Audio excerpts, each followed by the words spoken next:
먼저 같이 하나님께 기도드리겠습니다. 저희를 사랑하시는 고마우신 우리 아버지 하나님, 저희를 영원한 멸망 가운데서 구원하여 주시고 또 주님의 몸된 교회 가운데 거하게 하시고 주의 말씀으로 양육하시고 인도하심을 믿고 아버지 하나님께 깊은 감사와 또 찬양을 올립니다.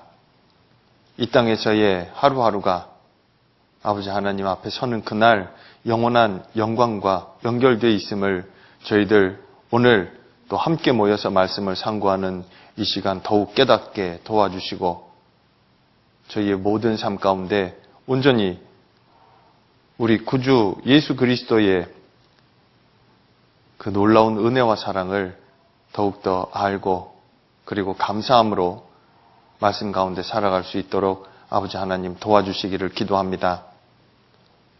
말씀 앞에 모인 우리 각 사람들의 마음을 주의 말씀으로 격려해 주시고 또 위로해 주시고 힘을 더해 주시고 그리고 마땅히 알아야 할 주의 법을 마음에 새기고 돌아갈 수 있도록 이 시간 역사해 주시고 도와주시옵소서. 그리고 지금 이 시간에 많은 곳에서 하나님의 은혜의 복음이 증거되어지고 있습니다.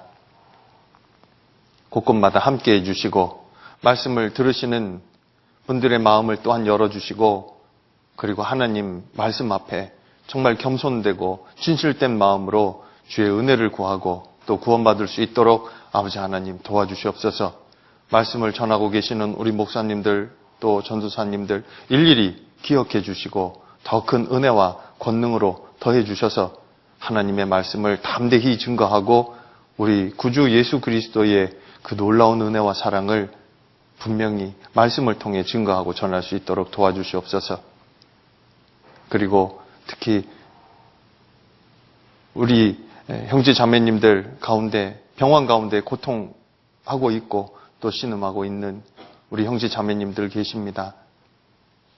아버지 하나님 더 큰 은혜로 채워주시고 그 모든 일들 가운데 하나님의 선하신 역사가 나타나도록 다스려 주시고 또 함께해 주시고 위로해 주시옵소서.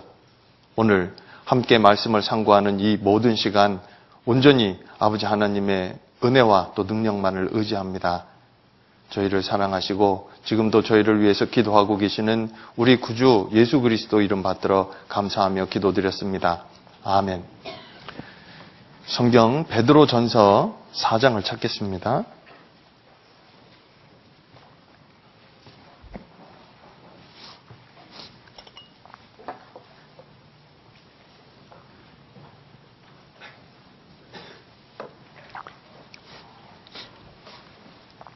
베드로전서 4장 12절부터 19절까지 말씀을 베드로전서 4장 12절부터 19절까지 말씀을 함께 읽으시겠습니다. 사랑하는 자들아 너희를 시련하려고 오는 불시험을 이상한 일 당하는 것 같이 이상히 여기지 말고 오직 너희가 그리스도의 고난에 참여하는 것으로 즐거워하라. 이는 그의 영광을 나타내실 때에 너희로 즐거워하고 기뻐하게 하려 함이라. 너희가 그리스도의 이름으로 욕을 받으면 복 있는 자로다. 영광의 영 곧 하나님의 영이 너희 위에 계심이라. 너희 중에 누구든지 살인이나 도적질이나 악행이나 남의 일을 간섭하는 자로 고난을 받지 말려니와 만일 그리스도인으로 고난을 받은즉 부끄러워 말고 도리어 그 이름으로 하나님께 영광을 돌리라. 하나님 집에서 심판을 시작할 때가 되었나니 만일 우리에게 먼저 하면 하나님의 복음을 순종치 아니하는 자들의 그 마지막이 어떠하며 또 의인이 겨우 구원을 얻으면 경건치 아니한 자와 죄인이 어디 서리요. 그러므로 하나님의 뜻대로 고난을 받는 자들은 또한 선을 행하는 가운데 그 영혼을 미쁘신 조물주께 부탁할지어다. 이 베드로 전서는 지금 읽은 이 12절부터 19절까지가요 가장 중요한 내용이라고 생각이 됩니다. 그래서 먼저 같이 읽었습니다. 이 말씀은 후에 이제 쭉 설명드리고 나서 시간이 되는 대로 이 말씀은 좀 더 자세히 좀 살펴보려고 합니다. 이 베드로전서는 베드로가 기록한 두 권의 성경 중에 첫 번째 성경이죠. 헬라어 원문에 표기된 대로 보면 페트로 알파라는 제목을 갖고 있고 그대로 쓴 것을 볼 수 있습니다. 그리고 이 베드로전서, 베드로후서는 베드로가 기록했다는 것을 분명히 알 수 있습니다. 1장 1절을 찾아보시죠. 베드로전서 1장 1절. 기자가 베드로라는 것을 분명히 여기 또 말씀하셔요. 제가 읽어드릴게요. 예수 그리스도의 사도 베드로는 본도, 갈라디아, 갑바도기아, 아시아와 비두니아에 흩어진 나그네, 곧 하나님 아버지의 미리 하심을 따라 성령의 거룩하게 하심으로 순종함과 예수 그리스도의 핏부림을 얻기 위하여 택하심을 입은 자들에게 편지하노니 은혜와 평강이 너희에게 더욱 많을지어다.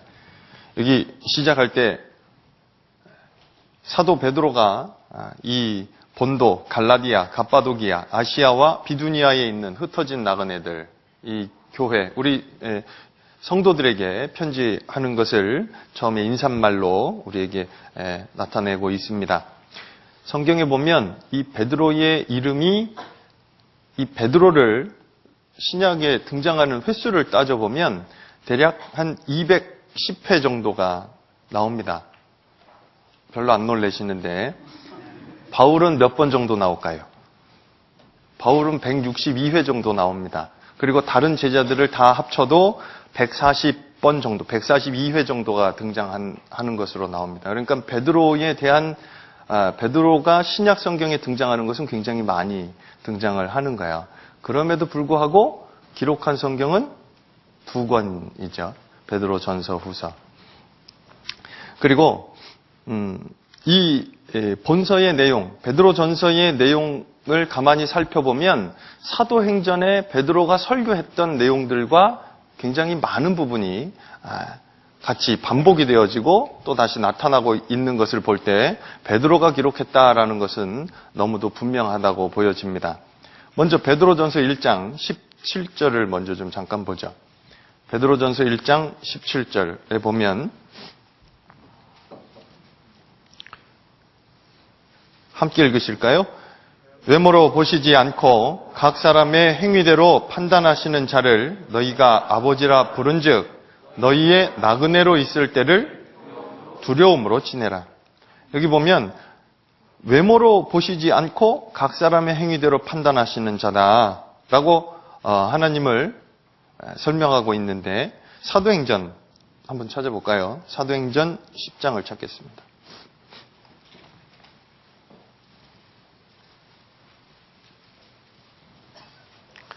사도행전 10장 34절에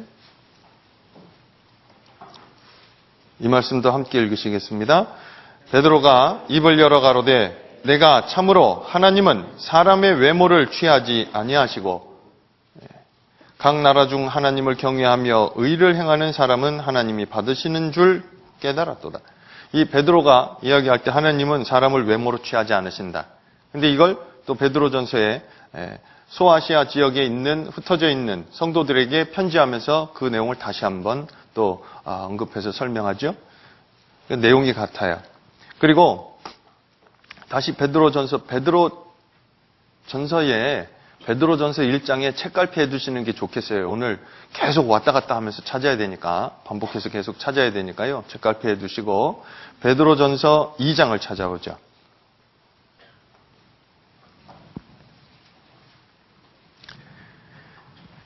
베드로전서 2장에 예수님에 대해서 말씀하시면서 베드로전서 2장 7절 그러므로 믿는 너희에게는 보배이나 믿지 아니하는 자에게는 건축자들의 버린 그 돌이 모퉁이의 머릿돌이 되고 또한 부딪히는 돌과 거치는 반석이 되었다 하니라. 저희가 말씀을 순종치 아니함으로 넘어지나니 이는 저희를 이렇게 믿는 너희에게는 복이지만 믿지 아니하는 자들에게는 건축자들의 버린 그 돌이 모퉁이 머릿돌이 됐다. 이 말씀도 사도행전에 또 찾아보죠. 사도행전에 이 베드로가 또 이렇게 설명합니다. 사도행전 4장입니다. 사도행전 4장.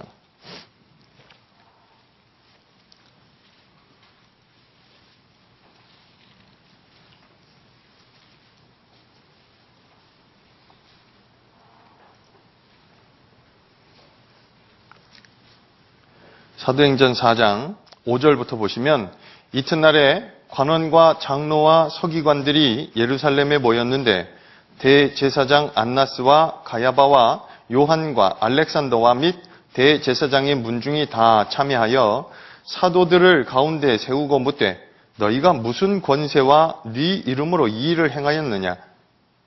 이에 베드로가 성령이 충만하여 가로되 백성의 관원과 장로들아 만일 병인에게 행한 착한 일에 대하여 이 사람이 어떻게 구원을 얻었느냐고 오늘 우리에게 질문하면 너희와 모든 이스라엘 백성들은 알라. 너희가 십자가에 못 박고 하나님이 죽은 자 가운데서 살리신 나사렛 예수 그리스도의 이름으로 이 사람이 건강하게 되어 너희 앞에 섰느니라. 11절을 함께 읽으실까요? 이 예수는 너희 건축자들의 버린 돌로서 집 모퉁이의 머릿돌이 되었느니라. 이 베드로가 이때도 분명히 예수 그리스도에 대해서 예수님에 대해서 설명했던 것을 그대로 베드로전서에 또 다시 인용을 하고 또 설명을 하고 있어요. 이런 여러 가지 내용들을 살펴보면 기자가 베드로인 것이 분명합니다. 그리고 초대 교회의 교부들의 증언을 통해서도 베드로가 이 베드로전서를 기록했다라는 것은 이견이 없습니다. 그리고 이 베드로는 베드로가 어떻게 죽을 것인가에 대해서도 예수님이 먼저 말씀해 주셨잖아요. 요한복음 21장 또 한번 찾아볼까요? 요한복음 21장.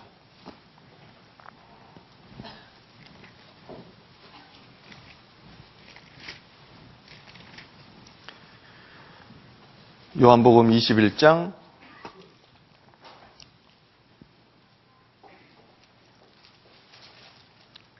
요한복음 21장의 18절부터 보시면요.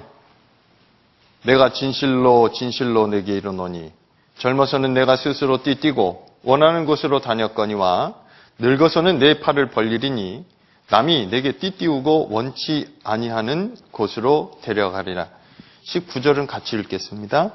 이 말씀을 하심은 베드로가 어떠한 죽음으로 하나님께 영광을 돌릴 것을 가르치심이라라. 이 말씀을 하시고 베드로에게 이르시되 나를 따르라 하시니. 이 베드로는 앞으로 어떠한 죽음으로 하나님께 영광을 돌리게 될 것인지도 먼저 말씀해 주셨고, 그리고 베드로가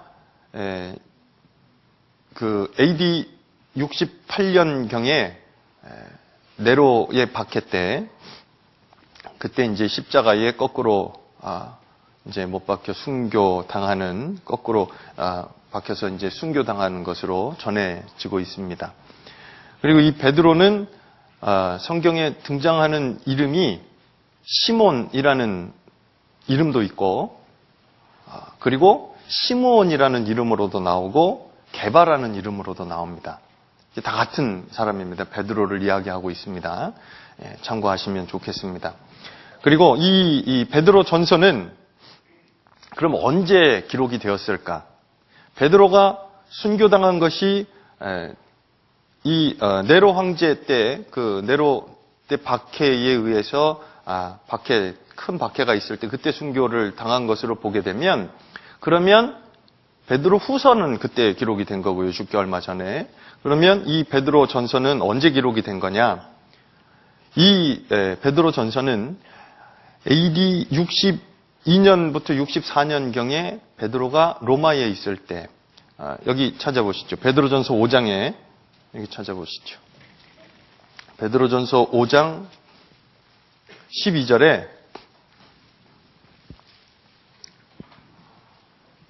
12절 13절에 내가 신실한 형제로 아는 실로아노로 말미암아 너희에게 간단히 써서 권하고 이것이 하나님의 참된 은혜임을 증거하노니 너희는 이 은혜에 굳게 살아. 13절 같이 읽어보실까요? 함께 택하심을 받은 바벨론에 있는 교회가 너희에게 무난하고 내 아들 마가도 그리하느니라.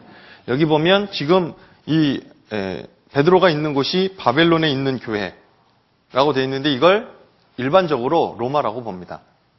그래서 로마에 있을 때 AD 62년부터 64년경에 기록이 된 성경이다라고 보는 것이 일반적인 견해입니다. 그리고 여기 보면 12절에 내가 신실한 형제로 아는 실로아노로 말미암아, 이 실로아노는 바울의 동역자인 실라를 이야기하는 거야. 그래서 이 실라를 통해서 이제 아까 베드로전서 1장에 나와 있는 이 교회들, 본도, 갈라디아, 갑바도기아, 아시아와 비두니아에 있는 이 흩어져 있는 나그네, 이 성도들에게 이 베드로전서를 회람시켰던 그런 서신으로 또 볼 수가 있겠습니다. 그리고 이 베드로전서를 기록했던 때의 시대적인 배경을 살펴보면 그 네로 황제가 AD 64년에 이제 박해를 시작을 해요. 로마에서 이제 시작을 하거든요. 근데 로마에서 박해를 시작하면서부터 그 박해가 점점 로마에서만 있고 그치는 것이 아니라 그리스도인에 대한 박해로 점점 확산 일로에 있었던 바로 그때 이 베드로전서를 기록을 합니다. 그래서 소아시아 지역에 있는 교회들에게 비록 산발적이기는 했지만 그래도 개인적으로 고난이 있었고 그리고 어려움이 있는 그 형제 자매들에게 성도들에게 그 박해를 앞으로 있을 더 큰 박해가 있으니까 지금 있는 그 박해, 그 고난을 받고 있는 가운데서 앞으로에 있을 더 큰 고난이 있는 것을 생각하고 그리고 그 고난으로 그치는 것이 아니라 고난 뒤에 숨겨져 있는 하나님이 주시는 영광을 바라보고 소망 가운데 그 고난을 견디어가라, 인내하라는 그런 의도에서 이 베드로전서를 기록을 한 겁니다. 이것은 이제 하나씩 좀 더 살펴보도록 하겠습니다. 당시에 베드로전서를 기록을 했을 때 실제 박해는 로마에만 있었거든요. 그리고 지금 이 편지를 받는 곳은 소아시아예요. 거리가 상당히 떨어져 있는데 근데 그 형제 자매들에게 무슨 고난이 있었을까? 여기 크게 두 가지를 좀 살펴볼 수 있는데 하나는 베드로전서 2장을 찾겠습니다. 베드로전서 2장 12절. 베드로전서 2장 12절 같이 읽으시지요? 너희가 이방인 중에서 행실을 선하게 가져 너희를 악행한다고 비방하는 자들로 하여금 너희 선한 일을 보고 권고하시는 날에 하나님께 영광을 돌리게 하려 합니다. 그리고 베드로전서 3장 9절도 보시죠.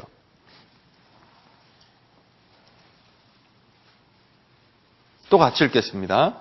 악을 악으로 욕을 욕으로 갚지 말고 도리어 복을 빌라. 이를 위하여 너희가 부르심을 입었으니 이는 복을 유업으로 받게 하려 하십니다. 악을 악으로, 욕을 욕으로 갚지 말고. 그러니까 형제 자매들이, 성도들이 다른 이방인들에게 욕을 당하고 있고 그리고 악하게 대우를 받고 있고 막 그런 상황들이 생기는 거야.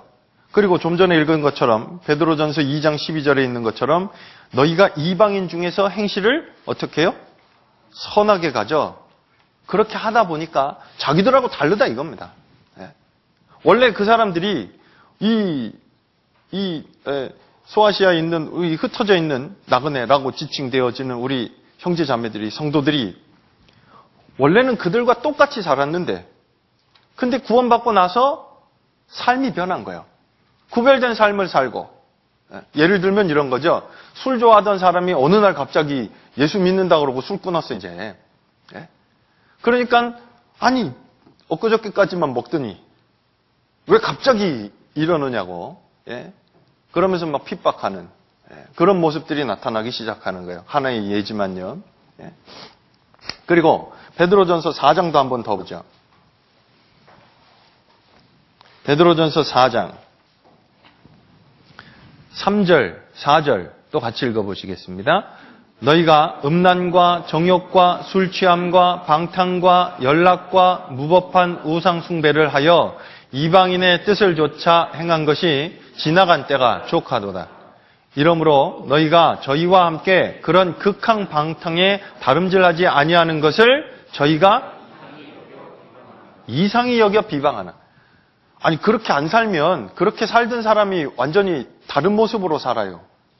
그럼 어떻게 그렇게 됐어요? 그거 알아봐야 되는 게 정상 아닐까요?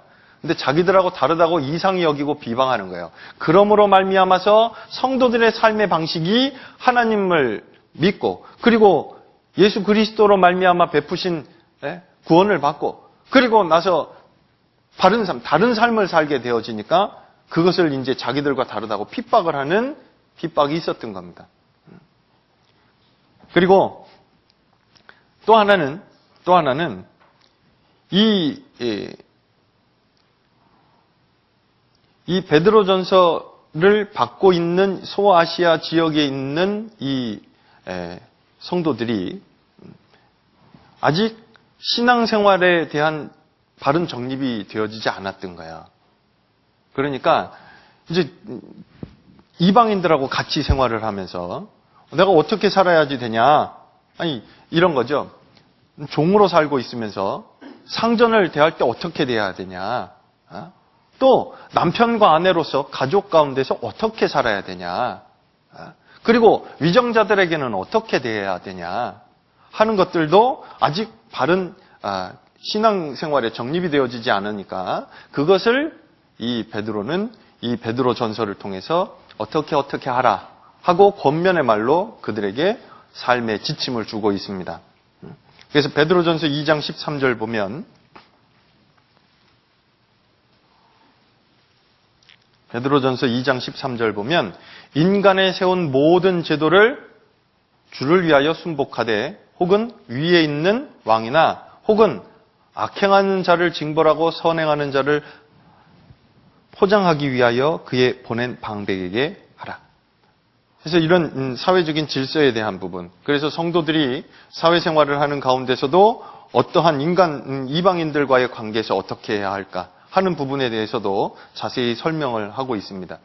그러니까 이 베드로 전서를 기록을 했을 때 아직 신앙에 대해서도 신앙생활에 대해서도 완전히 자리를 잡지 못하고 있는 이 형제 자매들에게도 어떻게 살아라. 하지만 그 가운데 계속 하나님의 말씀을 따라서 고난을 받고 그리고 고난 가운데서 인내하는 가운데 하나님이 주시는 영광을 바라보고 소망 가운데 살아라. 라는 것이 계속 반복되어지는 베드로전서의 핵심 내용이라고 이야기할 수 있어요.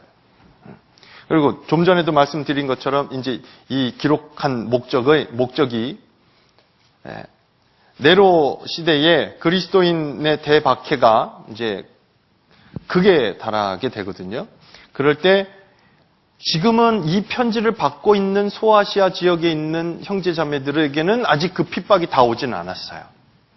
조직적이고 그리고 아주 극렬히 핍박하는 그런 핍박은 있지 않았잖아요. 로마의 네로 황제 때 그리스도인들을 핍박했던 내용들을 살펴보면요. 아마 우리 자료에서도 영상 자료에서도 많이 보신 기억이 있을 거예요. 그리스도인들을 달아놓고 횃불로 삼고 그리고 로마에 대화재가 있을 때 그걸 그리스도인이 했다는 이유로 그리스도인을 이제 막 처형하고 핍박하고 하는 것이 공식적으로, 공개적으로 또 조직적으로 진행이 되었던 것도 볼 수 있고요.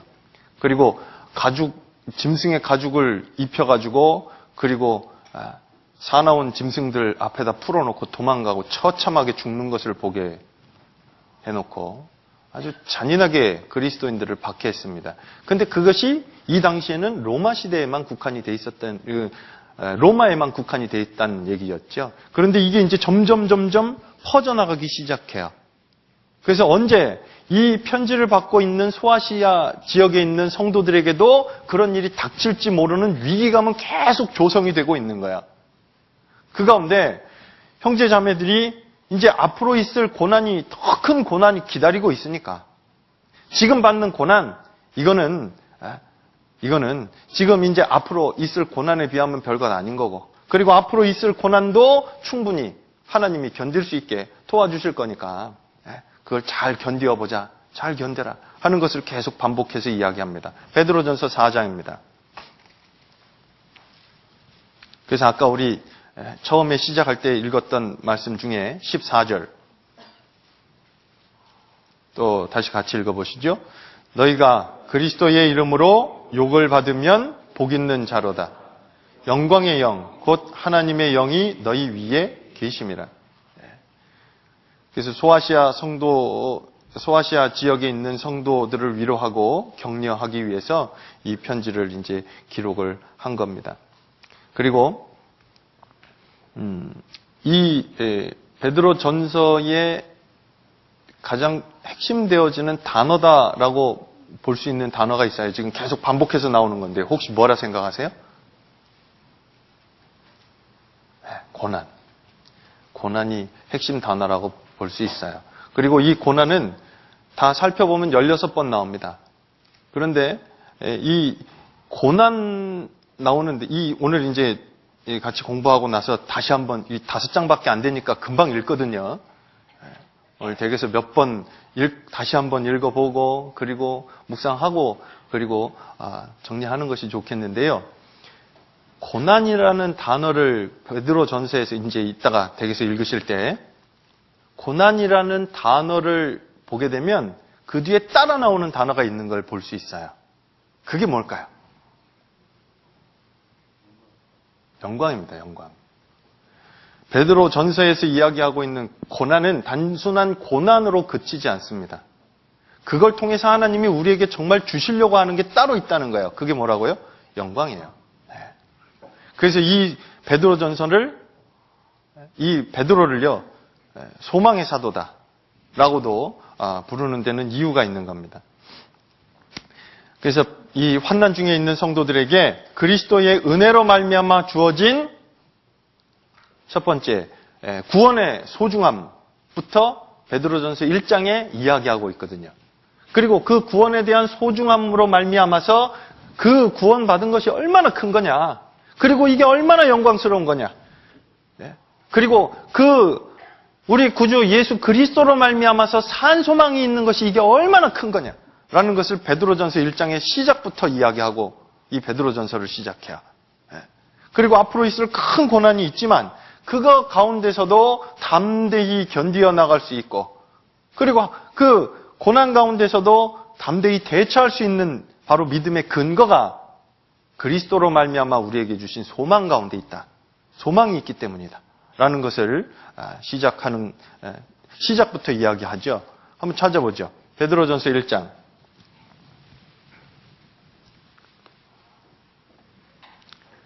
3절. 함께 읽겠습니다.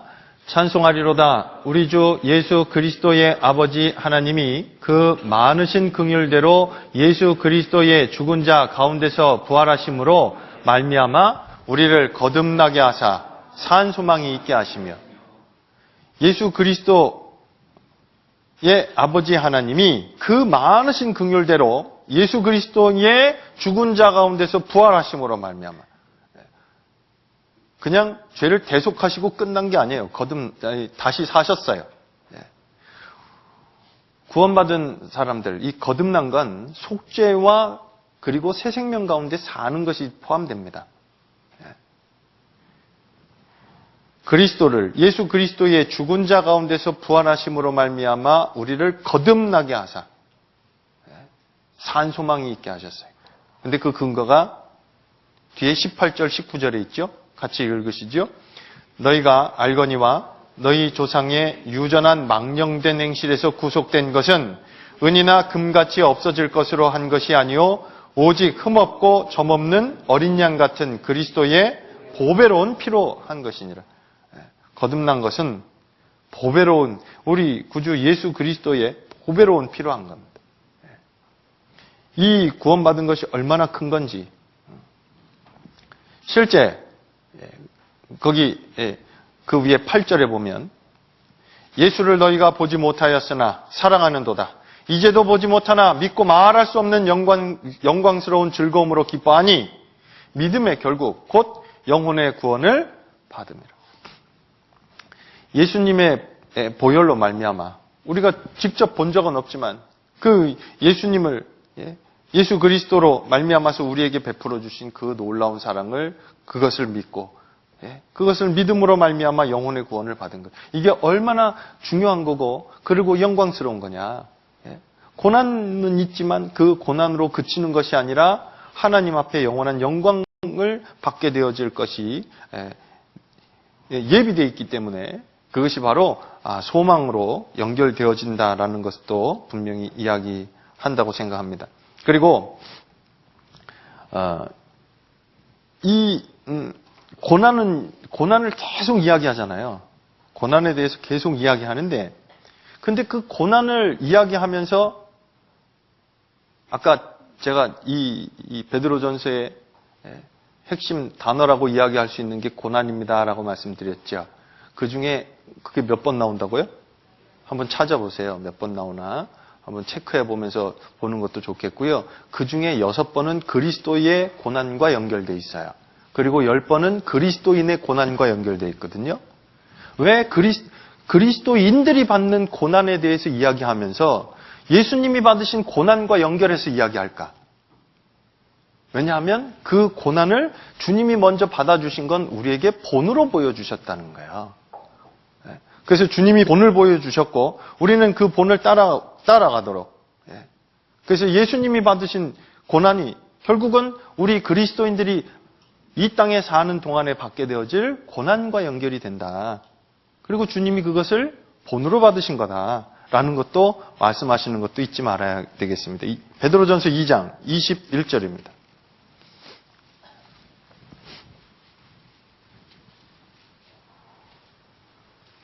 베드로전서 2장 21절. 또 같이 읽으시죠.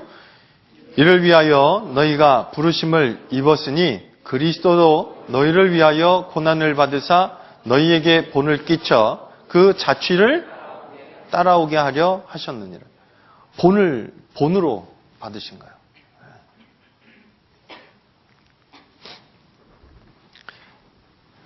주님은 고난 받으실 이유가 없었어요. 베드로전서 3장 또 찾죠. 베드로전서 3장에 보시면 17절. 선을 행함으로 고난받는 것이 하나님의 뜻일진데 악을 행함으로 고난받는 것보다 나으니라. 18절은 함께 읽으시죠. 그리스도께서도 한 번 죄를 위하여 죽으사 의인으로서 불의한 자를 대신하셨으니 이는 우리를 하나님 앞으로 인도하려 하심이라. 육체로는 죽임을 당하시고 영으로는 살리심을 받으셨으니 그리스도께서도 한 번 죄를 위하여 죽으사 의인으로서 불의한 자를 대신하셨어요. 주님은 이 고난을 받으실 이유도 없고 그리고 이 모든 일이 결국은 우리를 대신해서 우리를 살리시려고 하신 일인 것을 또한 베드로전서에서도 분명히 이야기하고 있습니다. 그리고 또 하나 생각해 보아야 할 것이 그리스도인의 고난은 그리스도인이 받는 고난은 후에 예비되어진 영광과 연결이 되어지지만 끝까지 믿지 않는 사람들에게는 심판이 있다라는 것 또한 이 고난을 통해서 우리에게 그리스도인이 받는 고난을 통해서 우리에게 이야기하고 있습니다. 베드로전서 2장입니다. 베드로전서 2장 6절 베드로전서 2장 6절에 경에 기록되었으되 보라 내가 택한 보배롭고 요긴한 모퉁이 돌을 시온에 두노니 나머지 말씀 같이 읽죠. 저를 믿는 자는 부끄러움을 당치 아니하리라 하였으니 저를 믿는 자는 부끄러움을 당치 않아요. 그러면 안 믿는 자는 부끄러움을 당하는 게 있는 거예요. 그런데 그것이 그냥 단순한 책망으로 끝나는 것이 아니라 영원한 멸망으로 연결되는 겁니다. 그리스도인에게 고난을 허락하셨다는 건 믿지 않는 사람들에겐 영원한 멸망이 있다라는 것을 또한 선포하시고 말씀하시는 겁니다. 아까 우리 읽었던 베드로전서 4장에 대한 부분을 설명하면서 제가 오건 다시 설명을 드리겠습니다. 그리고 이 베드로전서는 아까 말씀드린 대로 이것은 소망의 서신입니다. 소망 가운데 살게. 그 소망이요. 자, 저 좀 보세요. 이거죠. 계속 고난이 있을 것을 이야기하고 지금 현재 처해져 있는 고난도 있다라는 것을 설명하면서 앞으로 있을 더 큰 고난이 기다리고 있다. 그런데 그 고난도 후에 주실 영광과 연결되어 있으니까 지금 그리고 앞으로 그 고난을 당할 때도 뭐 하라고요? 뭐 하라고요? 견디라고요. 인내하라고요. 고난과 영광 사이에 있는 삶의 모습이 바로 인내다라고도 이야기할 수 있겠어요. 그 고난을 견디어가고, 그리고 그 고난을 정말 앞으로 주실 그 영광을 소망하면서, 그리고 그것을 견디어가는 그런 성도들의 모습을 이 베드로 전서에서 이야기하고 있습니다. 그래서 바울 사도는 믿음의 사도다 라고 이야기하잖아요. 그리고 사도 요한은 사랑의 사도다. 메시지가 사랑에 대해서 계속 반복해서 말씀하시고, 그래서 이 베드로는 소망에 대해서 이야기하심으로써 소망의 사도다라고도 베드로를 이야기할 수 있겠습니다. 이제 베드로전서 1장부터 해서요 몇 가지 좀 생각해 볼 것을 좀 이제 앞에서부터 하나 1장부터 좀 몇 가지만 좀 살펴보겠습니다. 이 베드로전서 1장에 보면 1절에 베드로전서 1장 1절 다시 보시죠. 여기 보시면 예수 그리스도의 사도 베드로는 본도, 갈라디아, 갑바도기아, 아시아와 비두니아에 흩어진 나그네. 이 흩어진 나그네들, 이 나그네는 성도를 설명하고 있어요. 나그네라고 표현되어져 있는 구절이 이 베드로 전서에서도 성도를 나그네라고 표현된 것이 여러 곳에 나옵니다. 거기 뒤에 아까 우리 읽었던 17절에도 말씀하시죠. 외모로 보시지 않고 각 사람의 행위대로 판단하시는 자를 너희가 아버지라 부른즉 너희의 뭐로 있을 때를요? 나그네로 있을 때를 두려움으로 지내라. 여기도 나그네라고 이야기하고 있고 베드로전서 2장 11절 같이 읽겠습니다.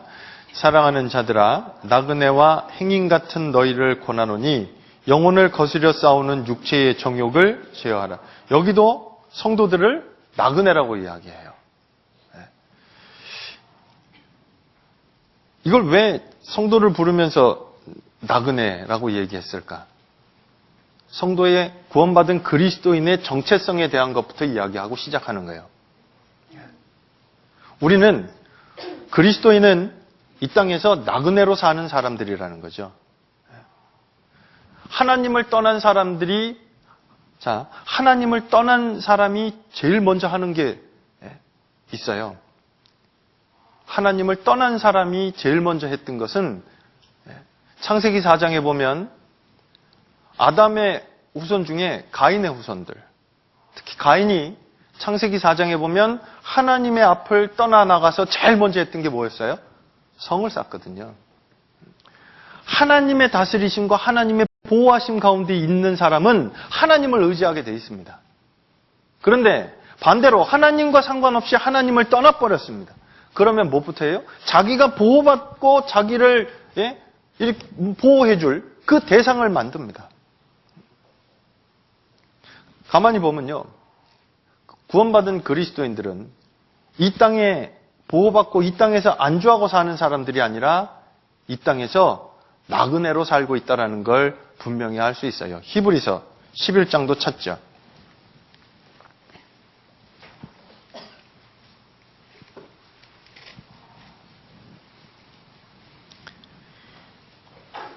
히브리서 11장 13절.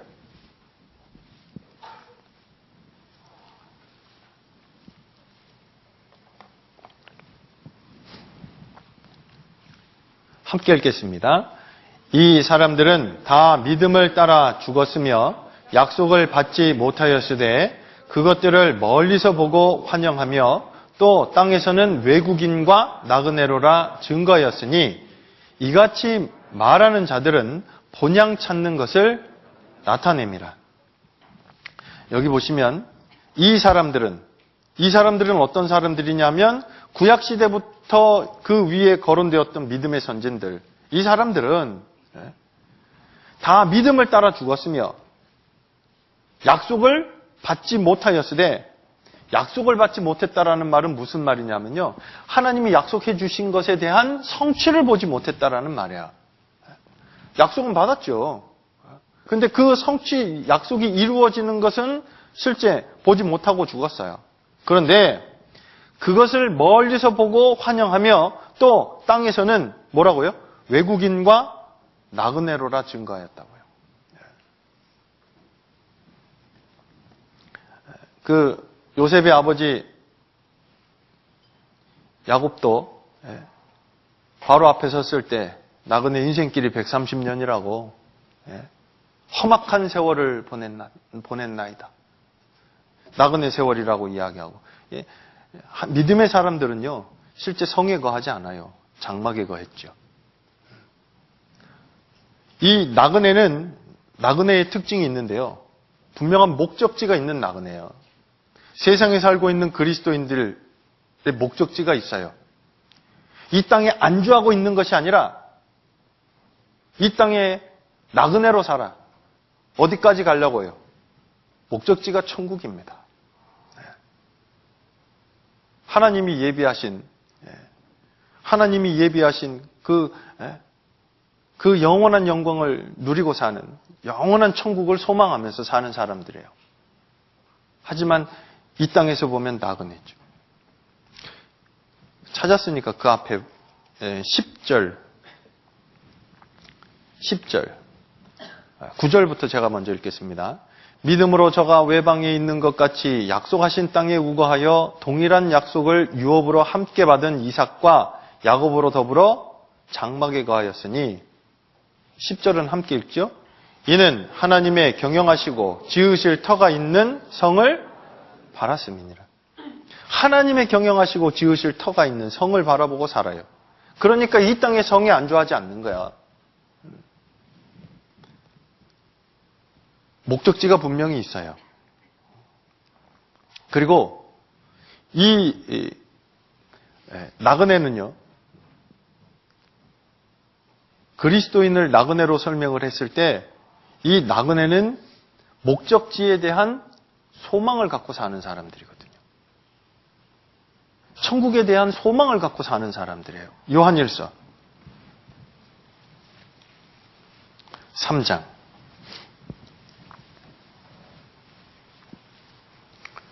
요한일서 3장.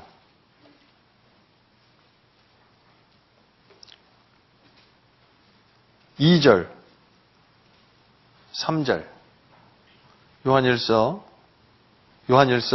3장 2절, 3절 함께 읽겠습니다. 사랑하는 자들아, 우리가 지금은 하나님의 자녀라. 장래에 어떻게 될 것은 아직 나타나지 아니하였으나 그가 나타내심이 되면 우리가 그와 같을 줄을 아는 것은 그에 계신 그대로 볼 것을 인함이니, 주를 향하여 이 소망을 가진 자마다 그의 깨끗하심과 같이 자기를 깨끗하게 하느니라. 이 소망을 갖고 살거든요.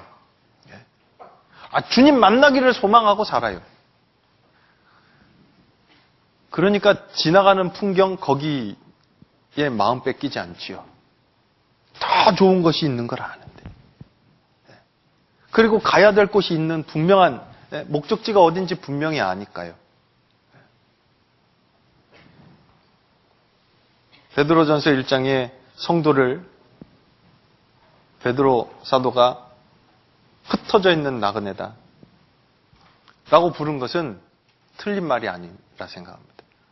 우리의 삶의 모습이 바로 이 나그네의 모습으로. 베드로전서 1장 다시 돌아가시죠.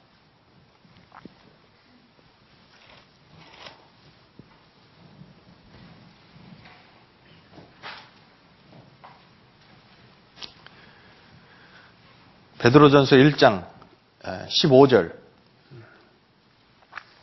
오직 너희를 부르신 거룩한 자처럼 너희도 모든 행실에 거룩한 자가 되라. 기록하였으되 내가 거룩하니 너희도 거룩할지어다 하셨느니라. 주님처럼 되기를 바라매. 정말 주님이 거룩하신 주님 앞에 서는 그날을 소망하면서 이 땅에 고난 가운데 있지만, 어려운 상황 가운데 있지만, 하지만 구별된 삶을 살고, 그리고 말씀을 따라서 그 고난도 인내하고 견뎌가며 주님 앞에 서는 그날을 소망하면서 살아가는 그 삶을 영위하는 사람들이 바로 그리스도인들의 모습이다라고 생각합니다. 그리고 이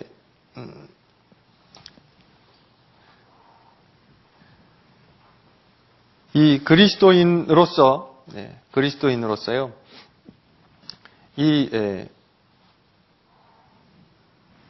우리가 받는 고난을 아까 말씀드린 대로 주님이 먼저 받으신 것을 또한 설명하고, 그리고 본으로서 주님을 따라가도록 그렇게 설명하고 있다고 말씀드렸잖아요.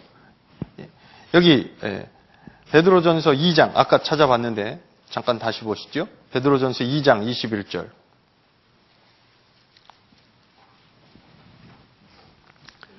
여기 잘 보시면요, 이건 주님이 먼저 고난을 받으신 거야. 이를 위하여 너희가 부르심을 입었으니 그리스도도 너희를 위하여 고난을 받으사. 먼저 고난을 받으셨죠? 그래서 너희에게 본을 끼쳐 그 자취를 따라오게 하셨어요. 그런데 이걸로 그친 게 아니라 베드로전서 3장 22절에 고난만 받고 그 고난받는 것으로 그친 것이 아니라 이제 22절, 베드로전서 3장 22절에 저는 하늘에 오르사 하나님 우편에 계시니 천사들과 권세들과 능력들이 저에게 순복하느니라. 보세요. 먼저 고난 받으셨죠? 그리고 지금은 어디 계셔요? 하나님 보좌 우편에 영광스러운 자리에 계시거든요. 그러니까 예수님을 통해서도 시련 중에 있는 우리 그리스도인들에게 소망이 되고 본이 되시는 그리스도를 설명함과 동시에 그 뒤를 쫓아가는 그리스도인의 모습도 그와 같아야 된다는 걸 또 설명하고 있어요. 어렵죠? 설명하는 저는 더 어려워요. 이 5장밖에 안 되는데요. 내용은 처음부터 끝까지 동일한 내용을 계속 설명하시면서, 그리고 실제 그 당시의 생활과 연결되어서 베드로 사도가 세밀하게 설명하고 있는 걸 이 하나하나 뜯어보면 볼수록 정말 이 베드로 사도를 다시 보게 되고, 원래 뭐 하시는 분이었어요? 원래 뭐 하셨다고요?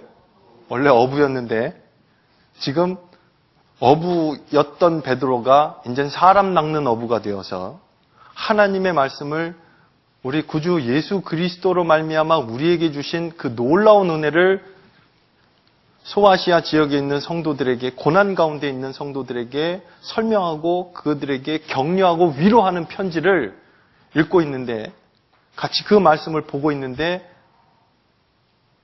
여기서는 물고기 냄새가 아니라요, 정말 하나님, 예수 그리스도를 아는 향기와 또 하나님을 아는 그 놀라운 깊이 있는 지혜를 보게 됩니다. 볼수록 놀랍습니다. 개인적으로도 그랬습니다. 자, 이 베드로전서의 특징만 몇 군데를 좀 살펴보고, 그리고 이제 그 내용을 좀 하나씩 좀 더 살펴보도록 하겠습니다. 이 베드로전서의 특징이, 첫째는 중요한 주제를 다양하게 언급을 하고 있어요. 여기 처음에 구원하시는 내용부터 잠깐 보면 베드로전서 1장 2절에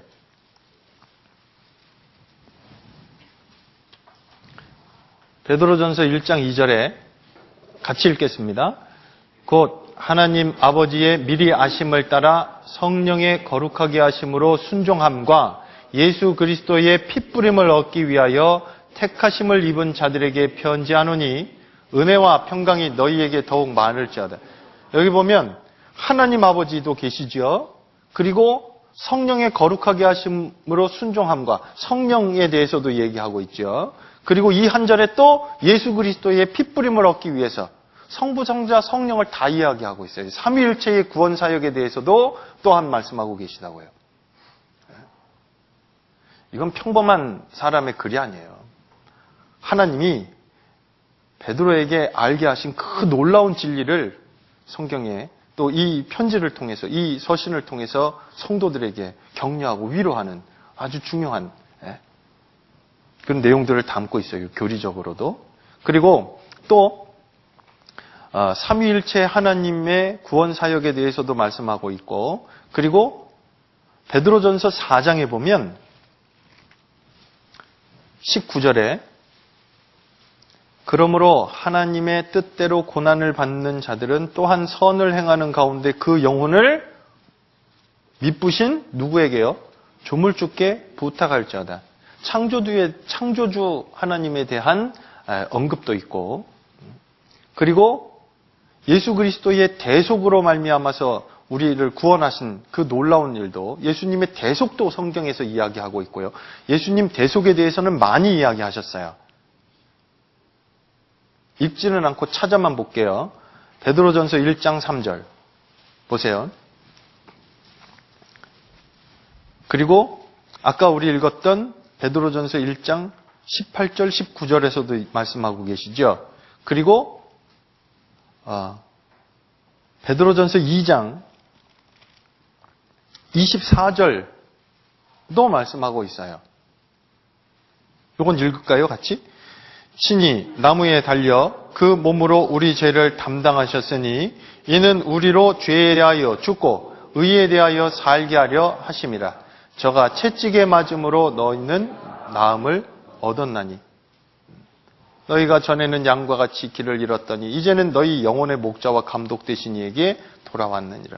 이 대속에 대해서도 말씀하시고, 아까 의인으로서 불의한 자를 대신하셨다라는 베드로전서 3장 18절에서도 대신하셨다, 대속하셨다라는 말씀도 찾아볼 수 있고, 그리고 이것으로 말미암아 이제 우리를 구원하셨다라는 것도 말씀하고 계시고요. 그리고 교회에 대해서도 설명하고 있어요. 베드로전서 2장 5절에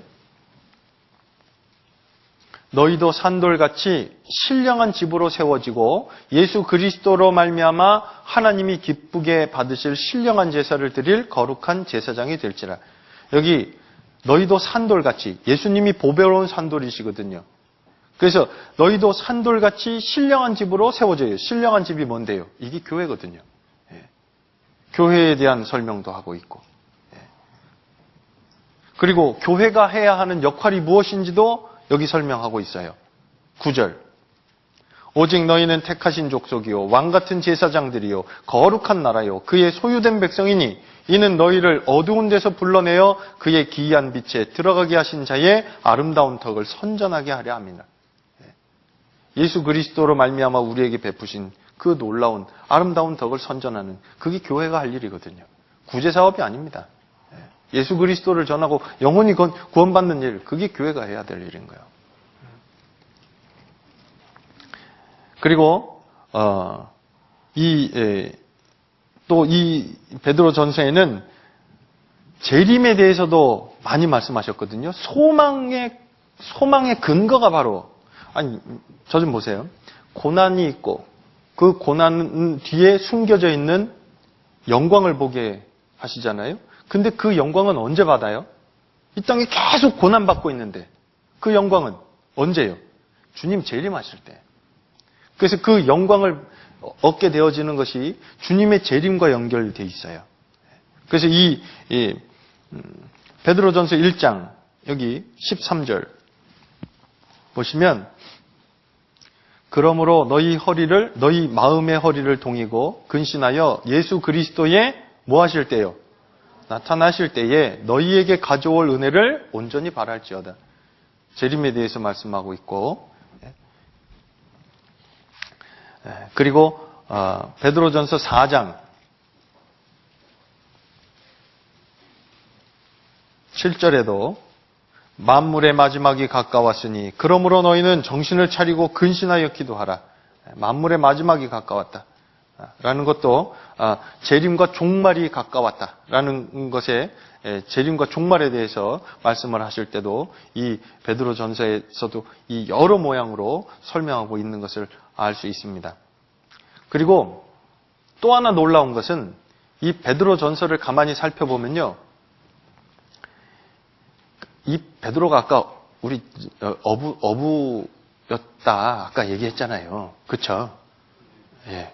대답해도 돼요. 베드로가 어부였는데 가만히 생각해 보세요. 어부여서 언제 공부했을까? 학력이 없으니까 이 사람 무식한 사람이다라고 생각하면 큰 오산입니다. 이 베드로 전서를 가만히 살펴보면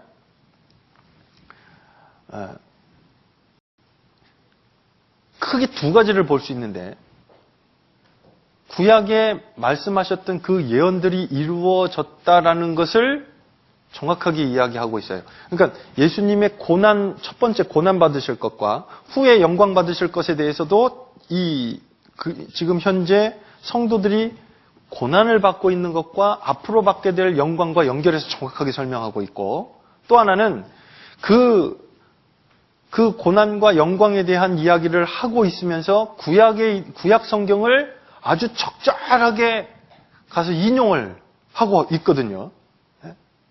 한번 찾아볼까요? 자기가 설명하고자 하는 걸 아주 적절하게 구약 성경을 인용하면서 하고 있어요. 한번 해보죠. 제가 성경 한 곳을 읽을게요. 베드로전서 1장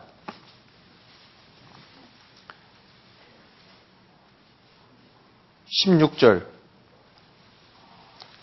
베드로는 이렇게 말씀하셨어요. 기록하였으되 내가 거룩하니 너희도 거룩할지어다 하였느니라. 어디 기록되어 있을까요? 성경에. 구약에 기록된 걸 그대로 인용을 한 거예요. 그러니까 이 베드로는 구약 성경을 구약에 대해서도 자세히 알고 있고, 그리고 헬라어도 아주 세련되게 쓰고 있고, 그러니까 학문이 없는 사람이라고 볼 수가 없는 거야. 공부 못했다고요? 그게 중요하지 않아요. 정말 하나님의 말씀을 붙잡고, 그리고 하나님께 쓰임받는 이 베드로의 모습을 볼 때 정말 더욱더 마음을 낮추고, 그리고 하나님 말씀을 가장 귀하게 여기고 사는 것이 얼마나 귀한 또 역사를 나타내는가 하는 것도 분명히 알 수 있겠다 생각합니다. 이 말씀은요, 레위기 11장 찾아보죠.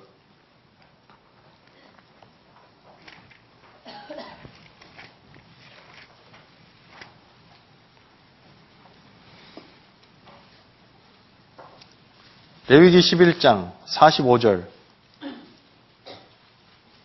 나는 너희의 하나님이 되려고 너희를 애굽 땅에서 인도하여 낸 여호와라. 나머지 말씀 같이 읽으시겠습니다. 내가 거룩하니 너희도 거룩할지어다. 이 말씀을 인용한 거거든요. 그리고 또 베드로전서 1장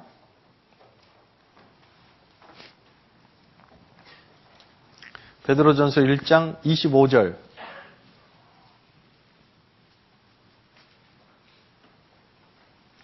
오직 주의 말씀은 세세토록 있도다 하였으니 너희에게 전한 복음이 곧 이 말씀이니라. 이 베드로전서 1장 25절은 이사야서 40장 6절부터 8절까지 말씀을 또 인용한 거예요. 대부분 인용한 말씀들을 쭉 찾아보면 구약에 있는 내용들을 아주 적절하게 인용을 해서 그대로 설명을 하고 있어요. 이것도 하나씩 찾아보면 좋겠는데 시간이 많이 걸리니까 요만큼만 하고요. 일단 이 성경 5장, 베드로전서 1장부터 5장까지를 내용을 좀 하나씩 좀 나누어 보겠습니다. 댁에 돌아가셔서 읽으시고 또 묵상하시고 하는데 참고가 되셨으면 좋겠어서 일단 내용을 좀 나눠보고 그 중에서 아까 우리 처음에 이 핵심 내용이다라고 보여지는 베드로전서 4장에 있는 내용만 좀 더 살펴보도록 할게요. 베드로전서 1장 1절부터 지금부터는요. 옆에다 잘 쓰셔요. 베드로전서 1장 1절부터 2절까지는 인사 말씀이죠. 시작할 때 성도들에게 문안 인사하는 그런 인사 말씀이고요.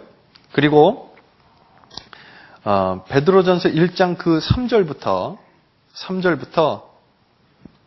2장 10절까지는 1장 3절부터 2장 10절까지는 그리스도인에게 주어진 산 소망이 있어요. 그런데 여기 보면 특징이 있는데 지금 이 부분은 베드로전서 1장 3절부터 2장 10절까지는 특징이 있는데 살아있는 이라는 단어를 가지고 크게 3가지를 설명을 하고 있습니다. 첫째는 아까도 살펴봤던 3절에 뭐라고요? 산, 소망이 있고 그리고 두 번째는 23절에 있는 살아있고 항상 있는 말씀에 대해서 말씀하고 계시고 그리고 2장 4절에 있는 보배로운 산, 돌에 대해서 말씀하고 계세요. 그런데 이 크게 살아있다라고 설명하면서 이야기하고 있는 이 3가지를 설명만 하고 그치지 않았다고요. 특징이에요. 산 소망에 대한 것을 설명하고 그리고 그 산 소망을 가진 사람으로서 우리는 어떻게 살아야 되냐 하는 삶의 태도까지도 이야기하고 있습니다.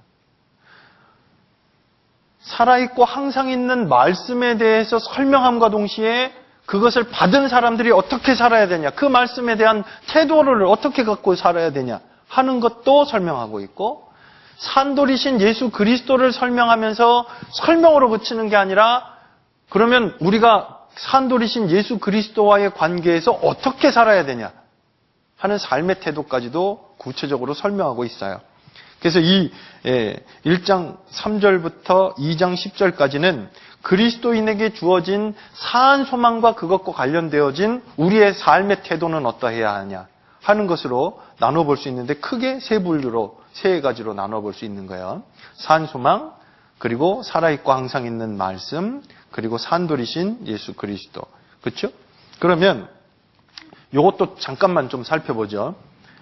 산 소망은 아까 말씀드린 대로 예수 그리스도의 이 주님의 부활하심으로 말미암아서 그렇죠? 그리고 그것이 바로 예수 그리스도로 말미암아서 구원을 받음으로 말미암아서 우리에게 더해 주신 거고요. 그러면 그 산 소망을 가진 사람들은 어떻게 해야 되냐? 그 구체적으로 산 소망에 대해서 말씀하신 것이 3절부터 12절까지거든요. 그리고 12절까지 산 소망에 대해서 말씀하시고 난 다음에 그러면 우리의 태도는 어때야 되냐 하는 것을 13절부터 21절까지 말씀하셨어요. 13절. 산 소망을 가진 사람이 어떠한 삶의 태도를 가져야 하냐. 13절을 같이 읽겠습니다. 그러므로 너희 마음의 허리를 동이고 근신하여 예수 그리스도에 나타내실 때에 너희에게 가져올 은혜를 온전히 바랄지어다. 자, 육체적으로 힘을 쓰려면요. 무거운 거 들을 때 어떻게 해야 돼요? 무거운 걸 들어야 돼요. 땅에 있는 걸. 허리를 꾸부정하게 해서는 절대 못 듭니다. 허리를 바로 펴고 그리고 허리에 힘을 딱 주고 해야 되거든요. 그런 것처럼 실제 여기 보면 13절 다시 보세요. 그러므로 너희 마음의 허리를 동이고 근신하여. 마음의 허리를 동이라고. 영적으로 힘을 쓰는 것은요, 마음을 지키느냐 못 지키느냐에 붙어 있어요. 그래서 산 소망을 갖고 있는 사람들은 첫째, 마음의 허리를 동이고 그리고 근신하여서 하나님이 거룩하신 분이신 것처럼 우리도 모든 행실에 구별되어진 거룩한 삶을 살아가는, 그게 소망을 갖고 있는, 산 소망을 갖고 있는 사람으로서 마땅히 해야 될 일이다 라고 말씀하시면서 17절에 너희가 나그네로 있을 때 두려움으로 지내라. 왜요? 평가되어지는 날이 있으니까. 그 얘기를 하시는 거야. 그리고 이제 22절부터 25절까지는 살아있고 항상 있는 말씀에 대해서 설명을 하시는데, 여기 23절에 살아있고 항상 있는 말씀을 25절에는 뭐라고 설명하잖아요. 그게 뭐래요? 오직 25절에 오직 주의 말씀은 세세토록 있도다 하였으니 너희에게 전한 뭐가요? 복음이 곧 이 말씀이니라. 살아있고 항상 있는 말씀으로 된 거예요. 뭐가요? 거듭난 것이요. 근데 그게 뭔데요? 바로 25절엔 그것이 복음이라고 해요. 복음으로 거듭난 거예요. 근데 그 복음을 설명함과 동시에 살아있고 항상 있는 말씀을 대하는 우리의 태도는 어떠해야 되는데요? 그게 2장 2절에 있죠. 같이 읽겠습니다. 갓난 아이들 같이 순전하고 신령한 젖을 사모하라. 이는 이로 말미암아 너희로 구원에 이르도록 자라게 하려 함이라. 갓난 아이들 같이 어떻게 해요? 순전하고 신령한 젖을 사모하라. 이게 말씀입니다. 사모해야 하는 거예요. 말씀에 대한 사모.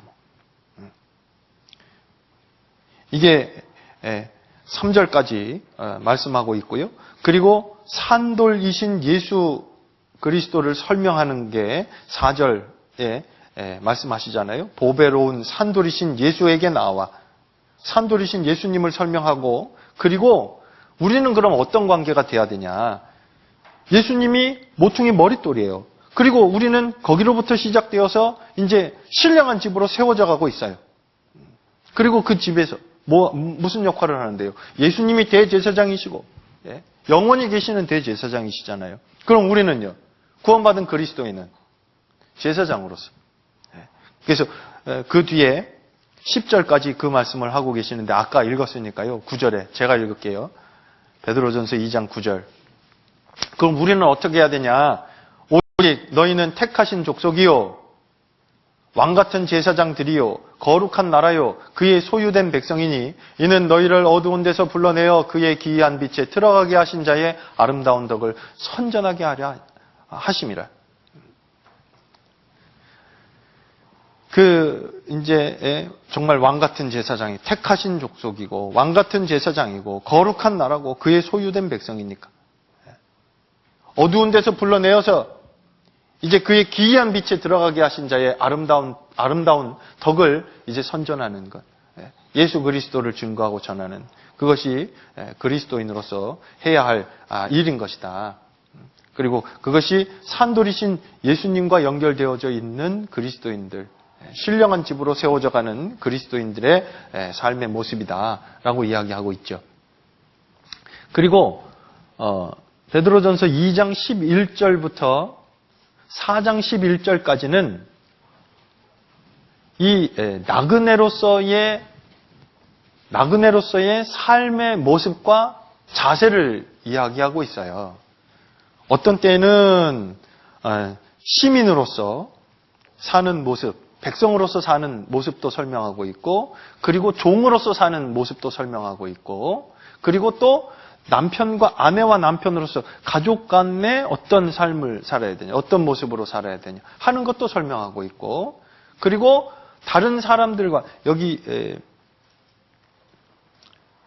다른 사람들과의 대인 관계에서 어떤 모습으로 살아야 되는가 하는 것도 설명하고 있고요. 그리고 후에 선한 청지기로서 이제 봉사하면서 사는 그런 모습까지 이 삶의 모습을 쭉 삶의 자세를 또 설명하고 있는데, 여기 잠깐 보면 베드로전서 2장 13절부터 17절까지는 백성으로서 시민으로서 어떻게 살아야 되냐 하는 것을 설명하고 있죠. 그리고 18절부터 25절까지는 사환으로서 종으로서 사는 삶의 모습은 어떤 거냐라는 것을 설명하고 있고요. 그리고 3장 1절부터 7절까지는 6절까지는 아내로서 어떻게 살아야 되냐, 7절은 남편으로서 어떻게 살아야 되냐 하는 것을 설명하고 있습니다. 그리고 8절은 성도의 바람직한 인간관계가 어떠한 모습이냐, 그리고 9절은 불신자들을 어떻게 대하면 되냐라는 것을 쭉 설명하고 있고, 그리고 이게 이제 4장까지 계속 이어져요. 그리고 4장 이제 7절부터, 베드로전서 4장 7절부터 성도들끼리 서로 사랑하고, 그리고 선한 청지기로서의 삶의 자세는 어떠한 거냐라는 것을 11절까지 설명하죠. 그리고 오늘 아까 이제 시작할 때 읽었던, 시작할 때 우리 같이 읽었잖아요. 베드로전서 4장 12절부터 19절까지. 그러면 이 고난에 직면해 있는 성도들이 그 고난을 어떻게 인식해야 되고, 그리고 어떻게 그 고난을 대처하면서 살아야 되겠냐 하는 그 자세에 대해서 말씀하시고요. 그리고 그것을 좀 더 구체적으로 직분별로 또 이야기하죠. 5장에 가면 장로들이 본을 보여야지 될 것들에 대해서 1절부터 4절까지 이야기하고 있고, 그리고 그러면 젊은이들은 또 어떻게 해야 되겠냐 하는 것을 5절, 6절에 거쳐서 이야기하고 있고요. 그리고 이제 성도들이 베드로전서 5장 7절부터 11절까지는 그러면 모든 성도들은 어떻게 살아야 될까? 깨어서 근신하고 깨어있는 삶을 살아라 라고 이야기하고, 그리고 12절부터 14절, 베드로전서 5장 12절부터 14절까지 다시 한번 마지막 당부하고, 그리고 마무리 인사하고 이 베드로전서 1장을 마칩니다. 이 베드로전서를 이제 편지를 이제 끝마치는데요. 이걸 좀 더 자세히 살펴보면 좋겠는데 다 볼 수는 없고요. 이 핵심 되어지는 내용이 베드로전서 이 4장 12절부터 19절까지 가장 중요한 내용이니까 이것만 다시 한번 짚어보고 그리고 마칠랍니다. 잘 따라오세요. 베드로전서 4장 12절입니다. 여기 보면 고난을 맞닥뜨리고 있는 성도들이 그러면 이 고난을 어떻게 생각해야 되겠냐, 그리고 그 고난에 대해서 어떠한 삶의 태도를 가져야 되겠냐 하는 것을 설명하는데, 12절과 13절 말씀만 먼저 같이 읽겠습니다. 사랑하는 자들아, 너희를 시련하려고 오는 불시험을 이상한 일 당하는 것 같이 이상히 여기지 말고 오직 너희가 그리스도의 고난에 참여하는 것으로 즐거워하라. 이는 그의 영광을 나타내실 때에 너희로 즐거워하고 기뻐하게 하려 함이라. 여기 보면요, 고난에 참여하는 것을 어떻게 하래요? 이거 이해가 되셔요? 고난에 참여하는 게, 고난이 즐거워요? 고난을 즐겁게 볼 수 있는 시각을 갖는다는 것은요, 참으로 하나님 앞에 정말 더 큰 은혜를 받게 되어지는 그런 마음의 자세다라고 생각할 수 있습니다. 여기 고난을 맞닥뜨리고 있는 성도들에게 고난에 참여하는 것으로 즐거워하라. 이건 그리스도인만이 할 수 있는 거예요. 그 이유가 몇 가지가 있거든요. 첫째는 여기 12절. 왜 고난에 참여하는 것을 즐거워할 수 있냐? 첫 번째 이유가 12절에 있어요. 사랑하는 자들아, 너희를 시련하려고 오는 불시험을 이상한 일 당하는 것 같이 이상히 여기지 말고. 이건 피할 수 없다라는 거예요. 이상히 여기지 마라. 원래 있어야 될 게 있는 거야. 라는 거거든요. 바울 사도가 디모데 후서에서도 말씀하셨잖아요. 그러므로 내가 우리 주의 증거와 또는 주를 위하여 갇힌 자 된 나를 부끄러워 말고 오직 하나님의 능력을 조차 복음과 함께 무엇을 받으라고요? 고난을 받으라고 돼 있어요. 복음과 함께 고난을 받으라. 복음은요, 복음만 받는 게 아니에요. 고난도 함께 받아요. 그리스도인에게 고난은 반드시 있어야 될 거예요. 그러니까 고난이 없어도 되는 것인데 내게 우연히 맞닥뜨려진 것이라 생각하면 이건 감당하기 어렵죠. 그런데 마땅히 있어야 될 것이 있는 거예요. 그러니까 이상한 일이 아니라는 거죠. 그리고 첫 번째는 피할 수 없는 거라는 거고요. 이 고난을 여기 12절에 사랑하는 자들아 너희를 시련하려고 오는 불시험을 시련이라고 얘기하는 건요. 이건 하나님이 우리를 단련시키기 위해서 주신 또 하나의 은혜라는 겁니다. 그러니까 이상하게 여기지 말라는 거야. 자, 지금 저 좀 보세요. 이걸 하나를 이제 이해하고 가면 좀 더 쉽겠다 생각이 드는데 지금 이 편지를 받을 소아시아에 있는 사람들은 지금 로마에서 있는 그 큰 박해가 점점 확산이 돼서 자기들이 있는 이 지역까지도 오게 될 것을 이제 보고 있는 거잖아요. 그러니까 두렵죠. 근데 그 박해는 누가 하는 거예요? 누가요? 네로가. 황제가. 근데 그 모든 환란이, 모든 시련이, 모든 고난이 결국은 하나님의 허락하심 가운데 있다라는 것을 분명히 알 때 그것이 하나님의 보호하심 가운데 하나님이 우리가 마땅히 당해야 되고 그리고 견딜 만큼만 허락하신다라는 것도 믿고 갈 수 있어요. 이게 중요한 거예요. 첫째는 고난에 참여하는 것을 즐거워할 수 있는 건 피할 수 없기 때문에 이거는 뭐 당연히 있는 것이기 때문에 이건 하나님이 우리의 신앙의 성장을 위해서 반드시 겪어야 될 과정이라는 것을 또한 말씀하시는 것이고요. 그리고 두 번째 고난에 참여하는 것을 기뻐할 수 있는 건 13절에 있죠. 13절 다시 한번 보세요. 오직 너희가 그리스도의 고난에 참여하는 것으로 즐거워하라. 그리스도의 고난에 참여하는 거예요. 그리스도인이 받는 고난은 그리스도의 고난에 동참하는 거예요. 그리스도인으로서 받는 고난. 이건 이 참여하다라는 말이요. 동참하다라는 그런 의미거든요. 그러니까 예수님을 믿음으로 말미암아서 예수 그리스도로 말미암아서 복음을 전하는 가운데 받게 되어지는 고난이 결국은 주님의 고난에 주님이 받으신 고난에 동참하게 되어진다라는 거죠. 그러니까 기뻐할 수 있어요. 이건 그리스도인만이 할 수 있는 겁니다. 고난을 기뻐할 수 있는 것. 그리스도인의 특권입니다. 그리고 이 주님의 고난에 동참하게 되어진다는 건 주님과 교제한다는 거거든요. 이건 정말 영광스러운 일이에요. 빌립보서 3장도 찾아보죠.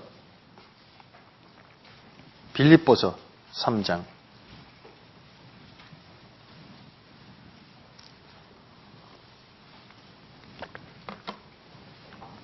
빌립보서 3장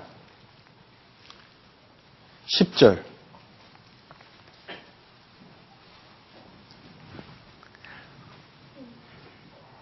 10절, 11절 함께 읽겠습니다. 내가 그리스도와 그 부활의 권능과 그 고난의 참여함을 알려하여 그의 죽으심을 본받아 어찌하든지 죽은 자 가운데서 부활에 이르려 하노니. 여기 보시면 그리스도와 그 부활의 권능과 그 고난의 참여함을 알려하여. 이 동참했다. 주님과 교제하는 거예요. 예? 그 고난에 동참했고, 주님과 함께하고. 바울이 구원받기 전에요. 교회를 잔해했고 핍박했잖아요. 근데 다메섹 도상에서 바울이 바울은 주님을 직접 핍박했던 적이 없어요. 교회를 핍박했죠. 그렇죠? 그런데 주님은 다메섹 도상에서 사울한테 얘기하시잖아요. 나는 내가 핍박하는 예수라. 형제 자매가 고난을 받고 있는 것, 그건 주님이 받고 있는 것과 같아요. 주님의 고난에 동참하는 거예요. 이건 영광스러운 일입니다. 다시 베드로전서 4장으로 다시 돌아오죠.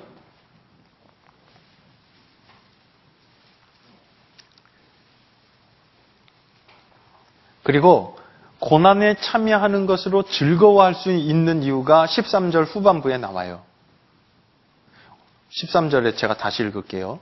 오직 너희가 그리스도의 고난에 참여하는 것으로 즐거워하라. 이는 나머지 말씀 같이 읽죠.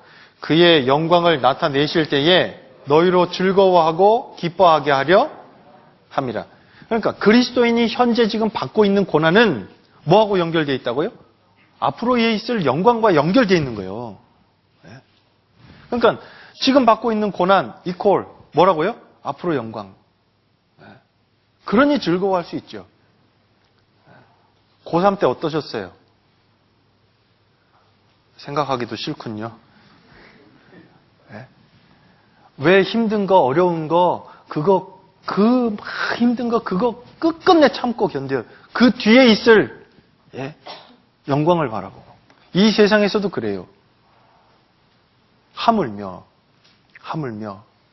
영원한 영광으로 갚아주실 하나님 앞에 설 그날을 소망하면서 또 하나님이 갚아주시는 그 놀라운 영광을 보고 있는 사람이 고난을 견디지 못하고 그걸 통과하지 못한다고요? 그건 말이 안 맞는 말이야. 그리스도인이 받는 고난이 앞으로 있을 영광과 연결되어 있다. 세상에서는 고생 좀 덜하고 영광은 더 받고 싶고, 그렇죠? 성경은 뭐라고 하셔요? 고난 없는 곳에는 영광도 없어요. 당연히 있어야 될 거야. 주님이 영광을 받으시기 위해서 먼저 고난 받으셨잖아요. 초림하신 주님은 고난 받으려고 오셨고, 그리고 앞으로 오실 재림하실 주님은 이제 영광 가운데 오셔요. 이스라엘은 그걸 오해했었고, 우리는 성경을 통해 분명히 알고 있잖아요. 그렇죠? 로마서 8장도 찾죠? 로마서 8장.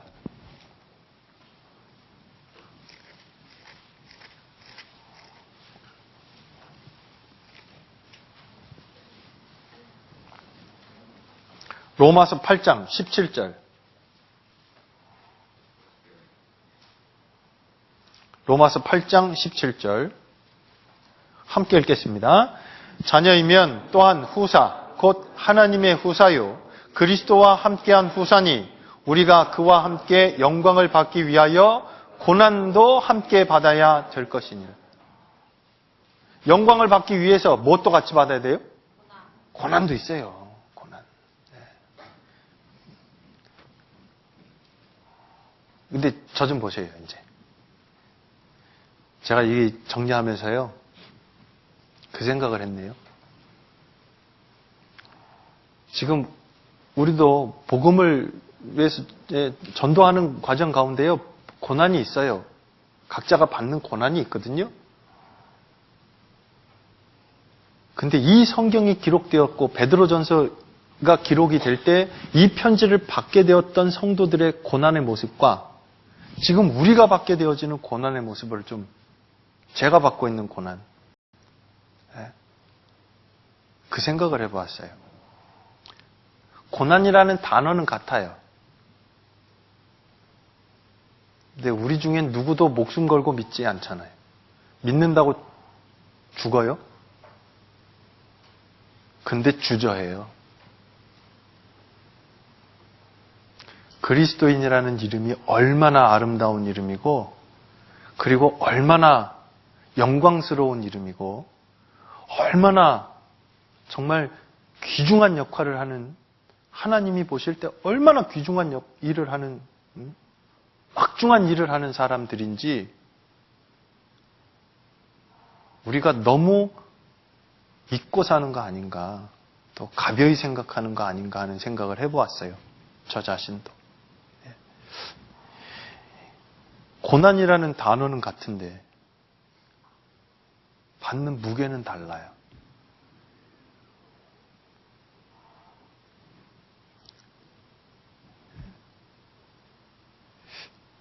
그러면서도 머뭇머뭇하고.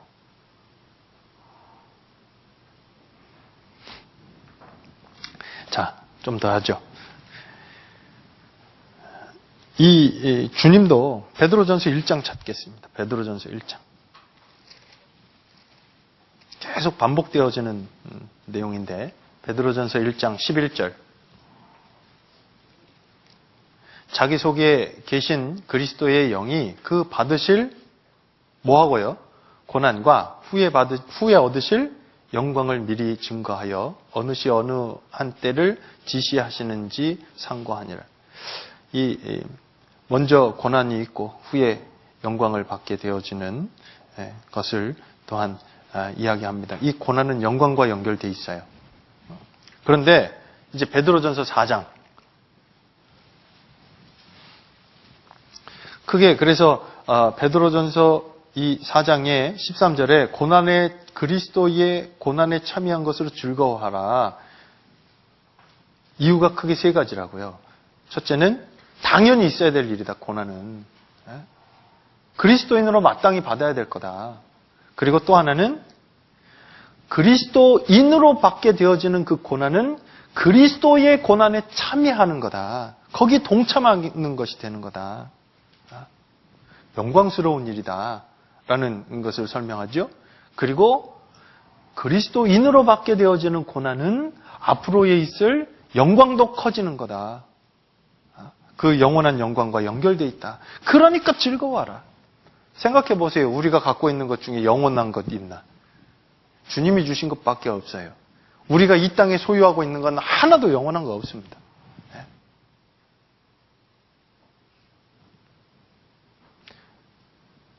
그 청년 때는요, 피부도 팽팽해요. 그 전도 집회 때 그 자료 보셨죠? 할머니가 나오셔가지고, 나도 자네처럼 팽팽했는데, 이젠 쪼글쪼글해졌다고. 영원한 거 없어요, 이 세상엔. 아무리 좋은 것도. 하나님이 주시는 영원한 영광이 기다려요. 하지만 그 앞에 우리에게 있는 코스가 있잖아요. 고난. 그런데 14절 함께 읽으시죠. 너희가 그리스도의 이름으로 욕을 받으면 복 있는 자로다. 영광의 영 곧 하나님의 영이 너희 위에 계심이라. 근데 여기 보면 그리스도의 이름으로 욕을 받으면 복이 있대요. 이게 어디서 많이 들어보신 구절 같지 않아요? 마태복음 5장을 찾겠습니다.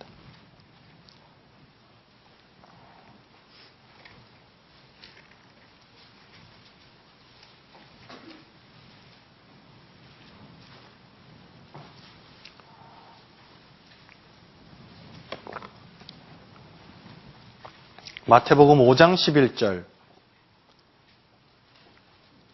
함께 읽죠. 나를 인하여 너희를 욕하고 핍박하고 거짓으로 너희를 거스려 모든 악한 말을 할 때에는 너희에게 복이 있나니. 여기 보면 10절부터 제가 읽으면 의를 위하여 핍박받는 자는 복이 있나니 천국이 저희 것임이라. 나를 인하여 너희를 욕하고 핍박하고 거짓으로 너희를 거스려 모든 악한 말을 할 때에는 너희에게 복이 있나니 기뻐하고 즐거워하라. 하늘에서 너희의 상이 큼이라. 너희 전에 있던 선지자들을 이같이 핍박하였느니라. 주님께 들었던 팔복 가운데 맨 마지막 의를 위하여 핍박받는 자는 복이 있나니 천국이 저희 것임이라. 이 말씀을 이 베드로가 기억하고 썼을 것 같아요. 예. 그런데 문제는 다시 베드로전서 4장 다시 돌아오시죠. 14절에 고난을 받고 욕을 받는데 그게 누구로 말미암아서 받을 때 그게 복이 있다고요? 그리스도의 이름으로 욕을 받는 거예요. 그리스도의 이름을 위해서, 그리스도를 위해서 고난받고 하는 것이 복이 있는 거지. 15절에 너희 중에 누구든지 살인이나 도적질이나 악행이나 남의 일을 간섭하는 자로 고난받지 말려니와. 이게 무슨 말이냐면 자기 잘못된 일로 자기의 잘못으로 말미암아서 고난받는 건 그건 소용이 없다는 거죠. 맞죠? 자기가 잘못한 걸로 고난받는 거. 그러니까 그리스도를 위해서 받는 고난, 그리고 복음을 전하는 가운데 받게 되어지는 고난은 마땅히 받아야 되는 거야. 그런데 자기가 잘못함으로 말미암아서 받게 되어지는 고난은 합당한 게 아니에요. 왜요? 그걸로 말미암아서 하나님의 영광이 나타나지 않거든요. 그러니까 합당치 않은 거야. 이해하셨어요? 그리스도로 말미암아서 받는 고난, 그게 복이 있는 거야. 그걸 설명하고 있고, 그리고 16절에 같이 읽겠습니다. 만일 그리스도인으로 고난을 받은즉 부끄러워 말고 도리어 그 이름으로 하나님께 영광을 돌리라. 성경에 그리스도인이라고 그리스도인이라는 거 호칭하는 것이 3번 나옵니다. 여기 한번 나오고 사도행전 11장의 안디옥에서 성도들을 그리스도인이라고 칭했던 것이 한번 나오고요. 그리고 아그리빠가 바울에게 예루살렘에서 내가 적은 말로 나를 그리스도인이 되게 하려는도다 라고 얘기할 때 그때 또 한번 얘기하고 총 3번 나옵니다.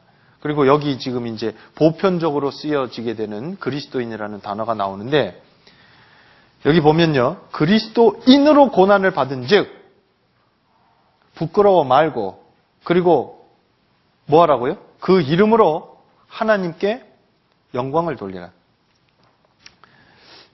여기 이 말씀을 좀 가만히 살펴보면 고난받을 때요. 고난받을 때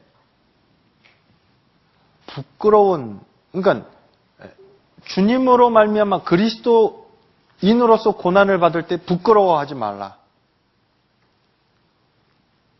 라는 말은요. 이 분들이 받게 되어질 고난이 얼마나 극심한 것인가에 대한 반증이기도 해요. 이런 거죠.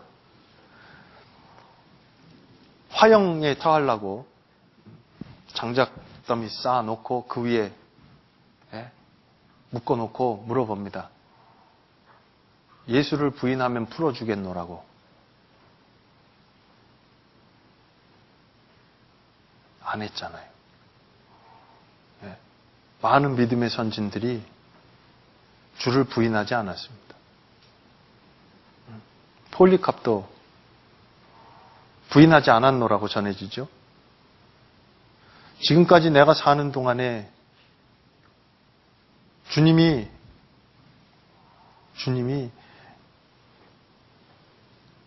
나한테 베푸신 은혜가 있는데 내가 어떻게 주님을 배신할 수 있겠느냐고 부끄러워하지 않았어요. 그리스도인으로 죽임을 당할 지언정 그것을 부끄러워하지 않았습니다.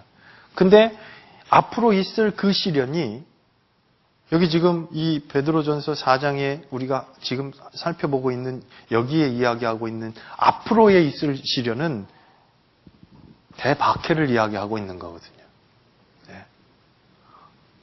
목숨이 경각간에 달린 아주 위태로운 상황을 이야기하고 있는 거예요. 그 가운데 타협되어질 수 있기 때문에 이 이야기를 하는 겁니다. 네. 차라리 죽을지언정 그리스도를 배신하지 아니하는, 그리고 그 이름으로 어떻게 해요? 그 이름으로 하나님께 영광을 돌리라.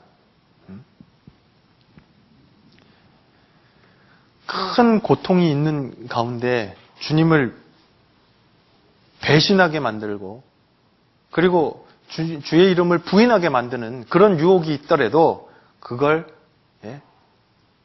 거기 넘어가지 말고 정말 그 이름으로 주님을 하나님을 더욱 영광스럽게 하는. 잘 생각해 보세요. 로마서 13장에 우리는 빚진 자라고 말씀하셨어요. 이분들에게 빚졌어요. 만일 저 좀 보시죠. 전도하는 거 쉽지 않습니다. 어렵습니다. 이때는 목숨 걸고 했습니다. 큰 박해를 눈앞에 두고 그리고 예수를 시인하고 또 그리스도인으로서 살아간다고 하는 건 정말 죽을 각오하고 간 거예요.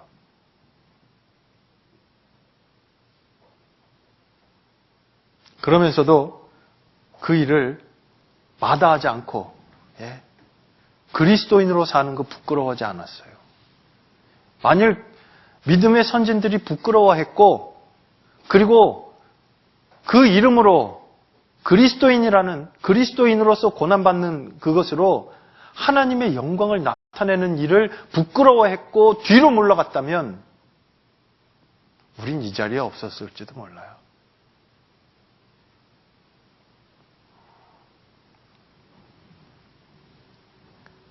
정말 엄청난 사랑의 빚을 지었습니다. 점점 세월이 지나는 동안에 점점 하나님의 말씀을 듣는 걸 싫어하고 귀가 가려워서요. 정말 자기가 듣고 싶은 것만을 들으려고 하고 그리고 하나님의 은혜의 복음을 너무 별것 아닌 것처럼 치부하는 시대에 정말 구원받은 그리스도인이 하나님의 이 은혜 가운데 살고 있고 그리고 복음을 전할 막중한 책임을 갖고 있는 사람들이 주님을 위해서 받는 고난을 주저한다면 믿음의 선진들의 그 신앙 가운데서 신앙을 비추어 보더라도요. 정말 우리는 부끄러울 수밖에 없지 않겠나. 그렇게 된다면.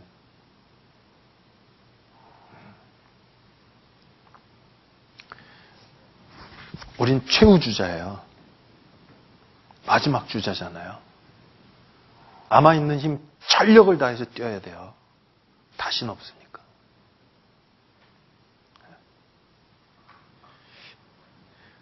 주님을 위해서 고난받는 것, 복음을 전하는 것을 내가 부끄러워하고 있지는 않는가.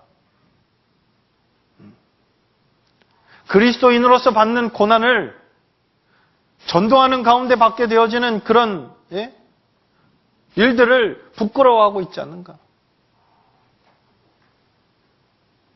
제 보면서 깊이 저도 되돌아보는 시간이 되었어요.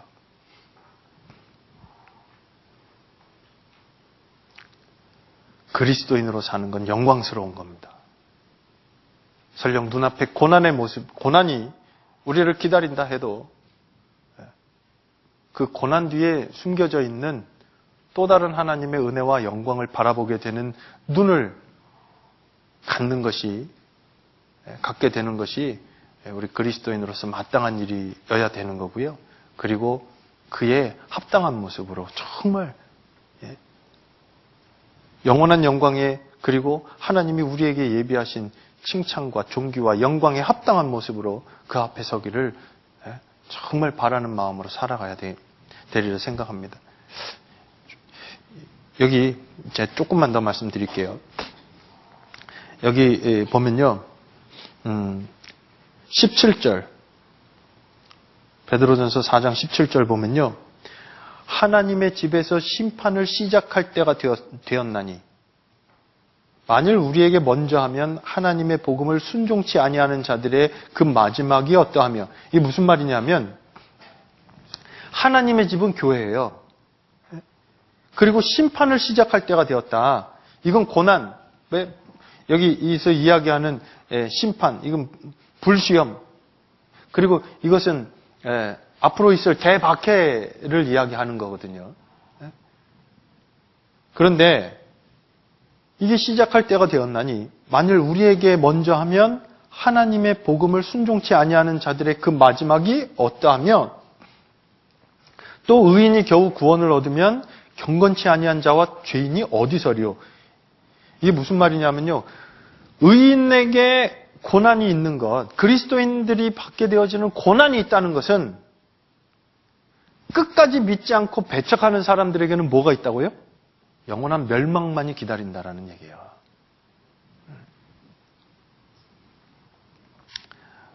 의인이 겨우 구원을 얻는다라는 말은요. 구원을 받은 사람이 그리스도인으로서 받는 고난을 통해서 하나님 예수 그리스도로 말미암아서 우리에게 베풀어 주신 그 놀라운 사랑과 은혜, 그것을 믿음으로 말미암아 구원받은 것이 더욱 온전해지고 더욱더 굳건해진다는 그런 의미입니다. 네. 그리고 구원받은 사람들, 하나님의 자녀가 된 사람들에게는 하나님이 다스리실 때 시편 23편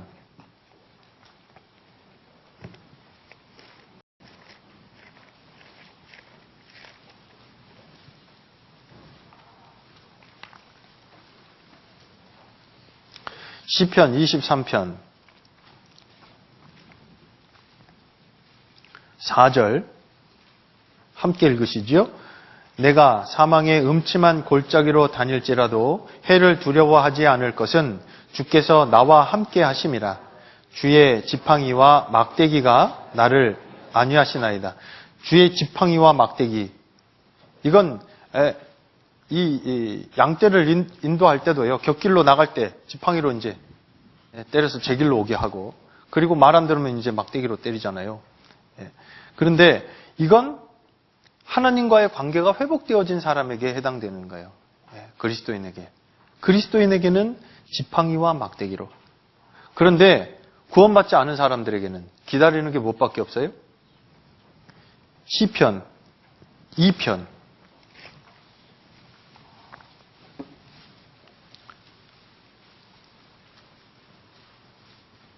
시편 2편 9절 함께 읽겠습니다.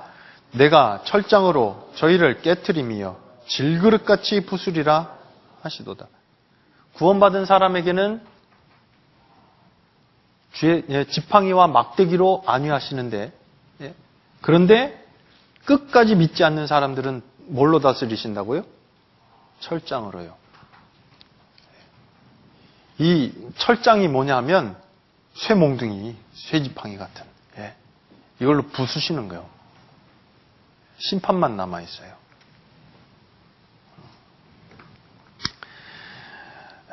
그리고 베드로전서 4장 빨리 보겠습니다. 베드로전서 4장 19절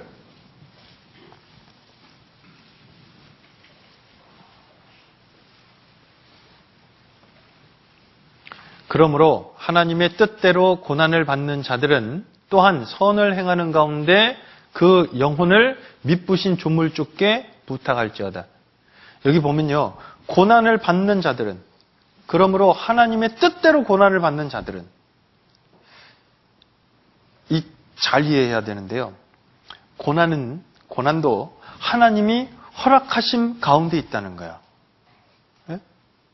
감당할 시험밖에는 허락하시지도 않았고, 그리고 우리가 받게 되어지는 고난도 이 당시에 로마의 대박해가 있고, 그리고 앞으로 이 성도들에게도 아주 큰 박해가 기다리고 있지만, 그 박해를 그들을 박해하고 그들에게 큰 고난을 통과케 하는 그런 모든 일들이 결국은 그 당대의 황제로 말미암아서 되어지는 게 아니라 하나님의 허락하신 가운데 있다라는 거예요.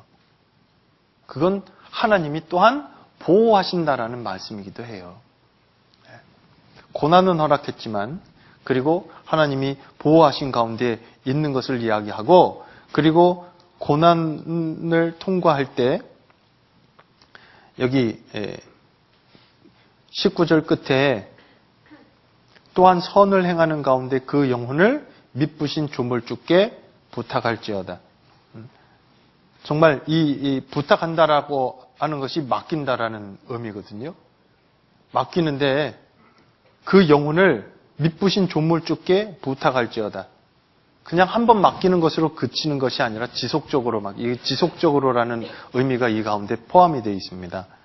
그러니까 계속 한번 맡긴 것으로 맡겼다가 이제 다시 내가 찾아오는 게 아니라 지속적으로 하나님을 의지하고 그리고 고난 가운데 있는 것도 안전장치가 되어져 있는 그리고 보호하신 가운데 있는 고난이라는 것을 알 때 더욱더 하나님을 의지하게 되고 하나님께 맡기게 되어지는 것을 설명하고 있습니다. 그리고 여기 맡기는데요. 자, 몇 가지만 더 말씀을 드릴게요. 맡기는데 전적으로 그 인생을 맡길 때 베드로전서 5장에 가면 6절 보실까요? 6절. 7절입니다. 7절 같이 읽겠습니다. 너희 염려를 다 주께 맡겨버리라. 이는 저가 너희를 권고하심이니라. 하나님의 뜻대로 고난을 받는 가운데 하나님께 맡겨요. 근데 뭐까지도 염려까지도 다 맡기는 거예요. 다. 그 염려라는 말이 갖고 있는 의미가 여러 조각으로 나누다라는 의미를 갖고 있어요. 그러니까 마음이 주님을 향해 있고 주의 말씀을 의지하고 있어야지 될 사람이 걱정되어지는 것으로 마음이 여러 가지로 막 나뉘어져 있어요. 그러니까 뭐 또 손에 안 잡히고 일도 손에 안 잡히고 막 이거를 해도 불안하고 뭐를 해도 마음이 안정이 안 되고 그런 상태거든요. 근데 여기 그걸 어떻게 하래요? 너희 염려를 어떻게 해요? 주께 맡겨버리라. 염려는 언제 생길까요? 예? 염려는요, 하나님의 인도하심과 하나님의 역사하심에 대한 것이 약해질 때. 그러니까 하나님이 이것을 인도하고 계신다. 하나님의 주권 아래 있고 하나님의 다스리신 가운데 있고 하나님의 섭리 가운데 있다라는 것이 결여된 상태에서 나타나는 것이 염려예요. 근데 아시잖아요. 대부분의 염려는 안 해도 되는 염려를 하고 있다는 것도. 예?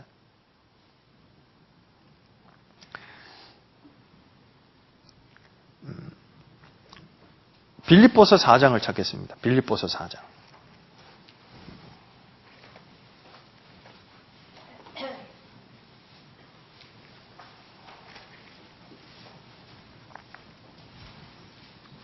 빌립보서 4장 6절.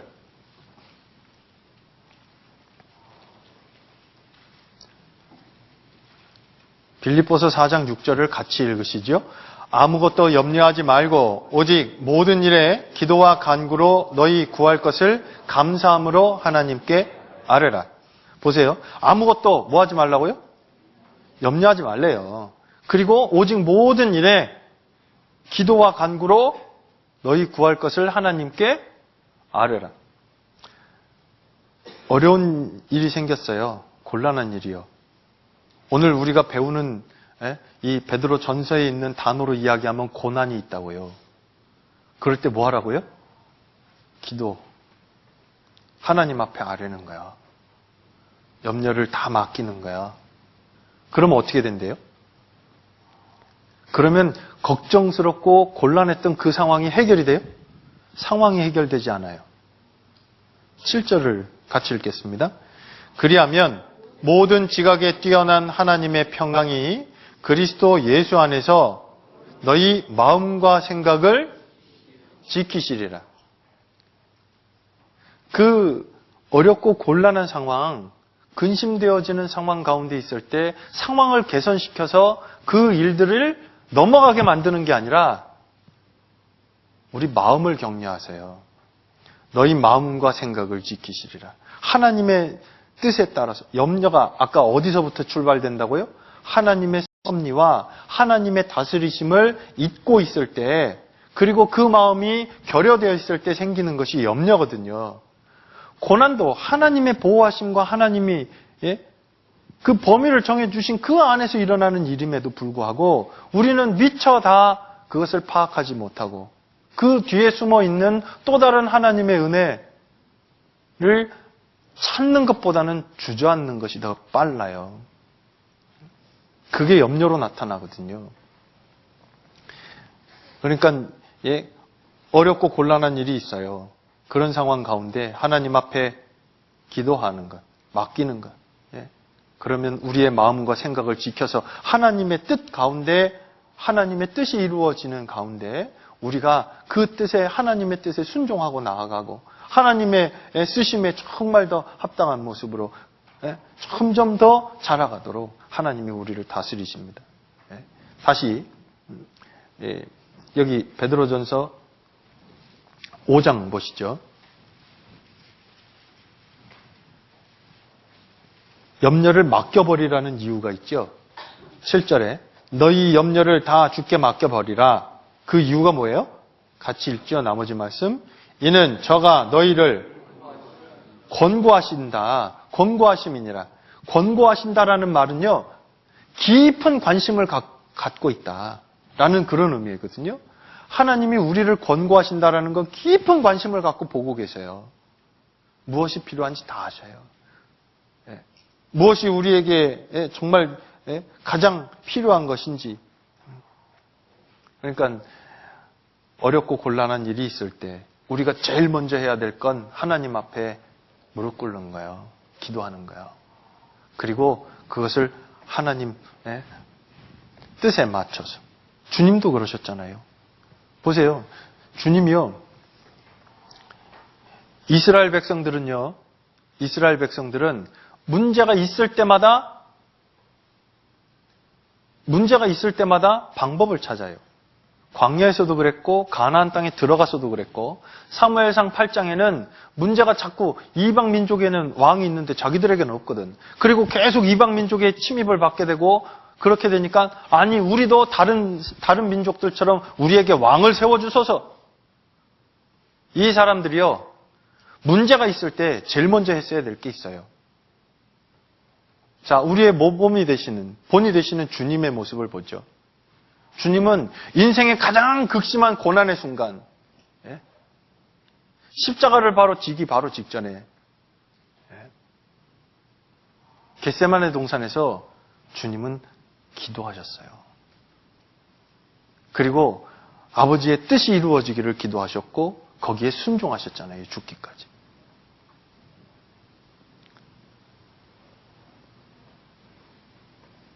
근데 우리는 방법 찾는다니까요. 이스라엘의 모습도 그랬고.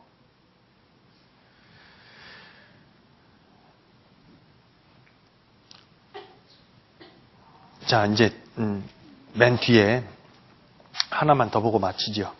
베드로전서 5장 12절 하나만 더 보겠습니다. 중간에도 좀 더 드릴 말씀이 있는데 여기 베드로전서 5장 12절에 보면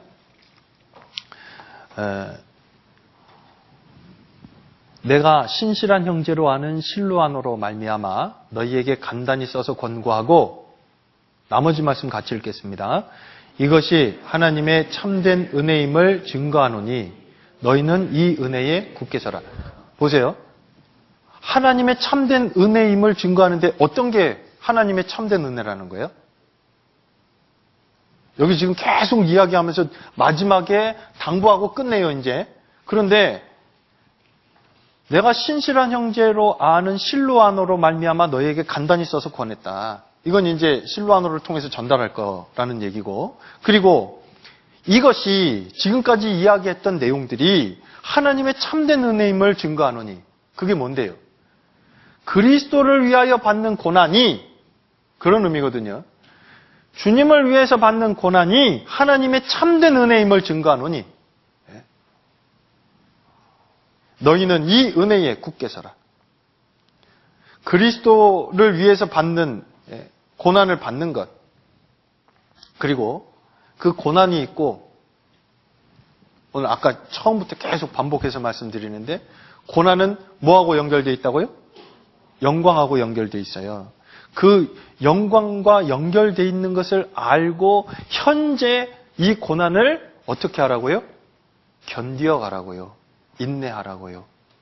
그것이 소망을 가진, 산 소망을 가진 그리스도인의 모습이다라는 것을 베드로전서에서 베드로 사도는 그 당대 소아시아에 있는 성도들에게와 그리고 현재를 살아가고 있는 우리에게도 교훈하고 있다고 생각합니다. 같이 기도하시겠습니다. 은혜와 사랑이 충만하신 우리 아버지 하나님, 오늘 베드로 전서를 통해서 그리스도인으로서 받는 고난과 그리고 앞으로 이에 있을 그 놀라운 영광을 소망하며 이 땅에 남은 때를 주의 말씀을 따라 또 소망 가운데 인내하며 살아가야지 될 것을 베드로 전서를 통해서 배웠습니다. 저희의 삶을 정말 주의 말씀으로 더욱더 격려해 주시고 일깨워 주시고 또 힘을 더해 주시고 저희의 삶 가운데 주의 말씀에서 구부러져 있고 또 어그러져 있는 것들 말씀에 비답해 알게 하시고 그리고 정말 그리스도인으로 받는 고난을 감사하며 또 그 즐거움, 그 고난에 참여하는 것을 즐거워하며 그리스도인으로 멋지게 살아갈 수 있도록 아버지 하나님 도와주시길 기도합니다. 영광과 존귀와 칭찬에 합당한 모습으로 주님 앞에 설 수 있도록 저희의 발걸음 지켜주시고 또한 도와주시옵소서. 오늘 함께 모여서 주의 말씀을 상고한 이 시간도 아버지 하나님께서 도와주시고 인도하여 주심을 믿고 감사합니다. 돌아가서도 정말 그리스도인으로 더욱 합당한 모습을 갖추어 갈 수 있도록 도와주시며 남은 때 허송세월하지 아니하고 주의 은혜의 복음을 담대히 증거하며 하나님의 그 놀라운 은혜와 사랑을 많은 우리 주위에 이루어져 있는 사람들에게 전도할 수 있도록 증거할 수 있도록 저희의 모든 삶을 통해 역사해 주시고 다스려 주시옵소서. 마치고 돌아가는 발걸음 또한 지켜주시고 돌아가서도 각자 맡겨진 역할 충성되이 행할 수 있도록 진실되이 행할 수 있도록 아버지 하나님 도와주시길 간절히 기도합니다. 저희를 사랑하시며 지금도 저희를 위해서 기도하고 계시는 우리 구주 예수 그리스도 이름 받들어 감사하며 기도드렸습니다. 아멘.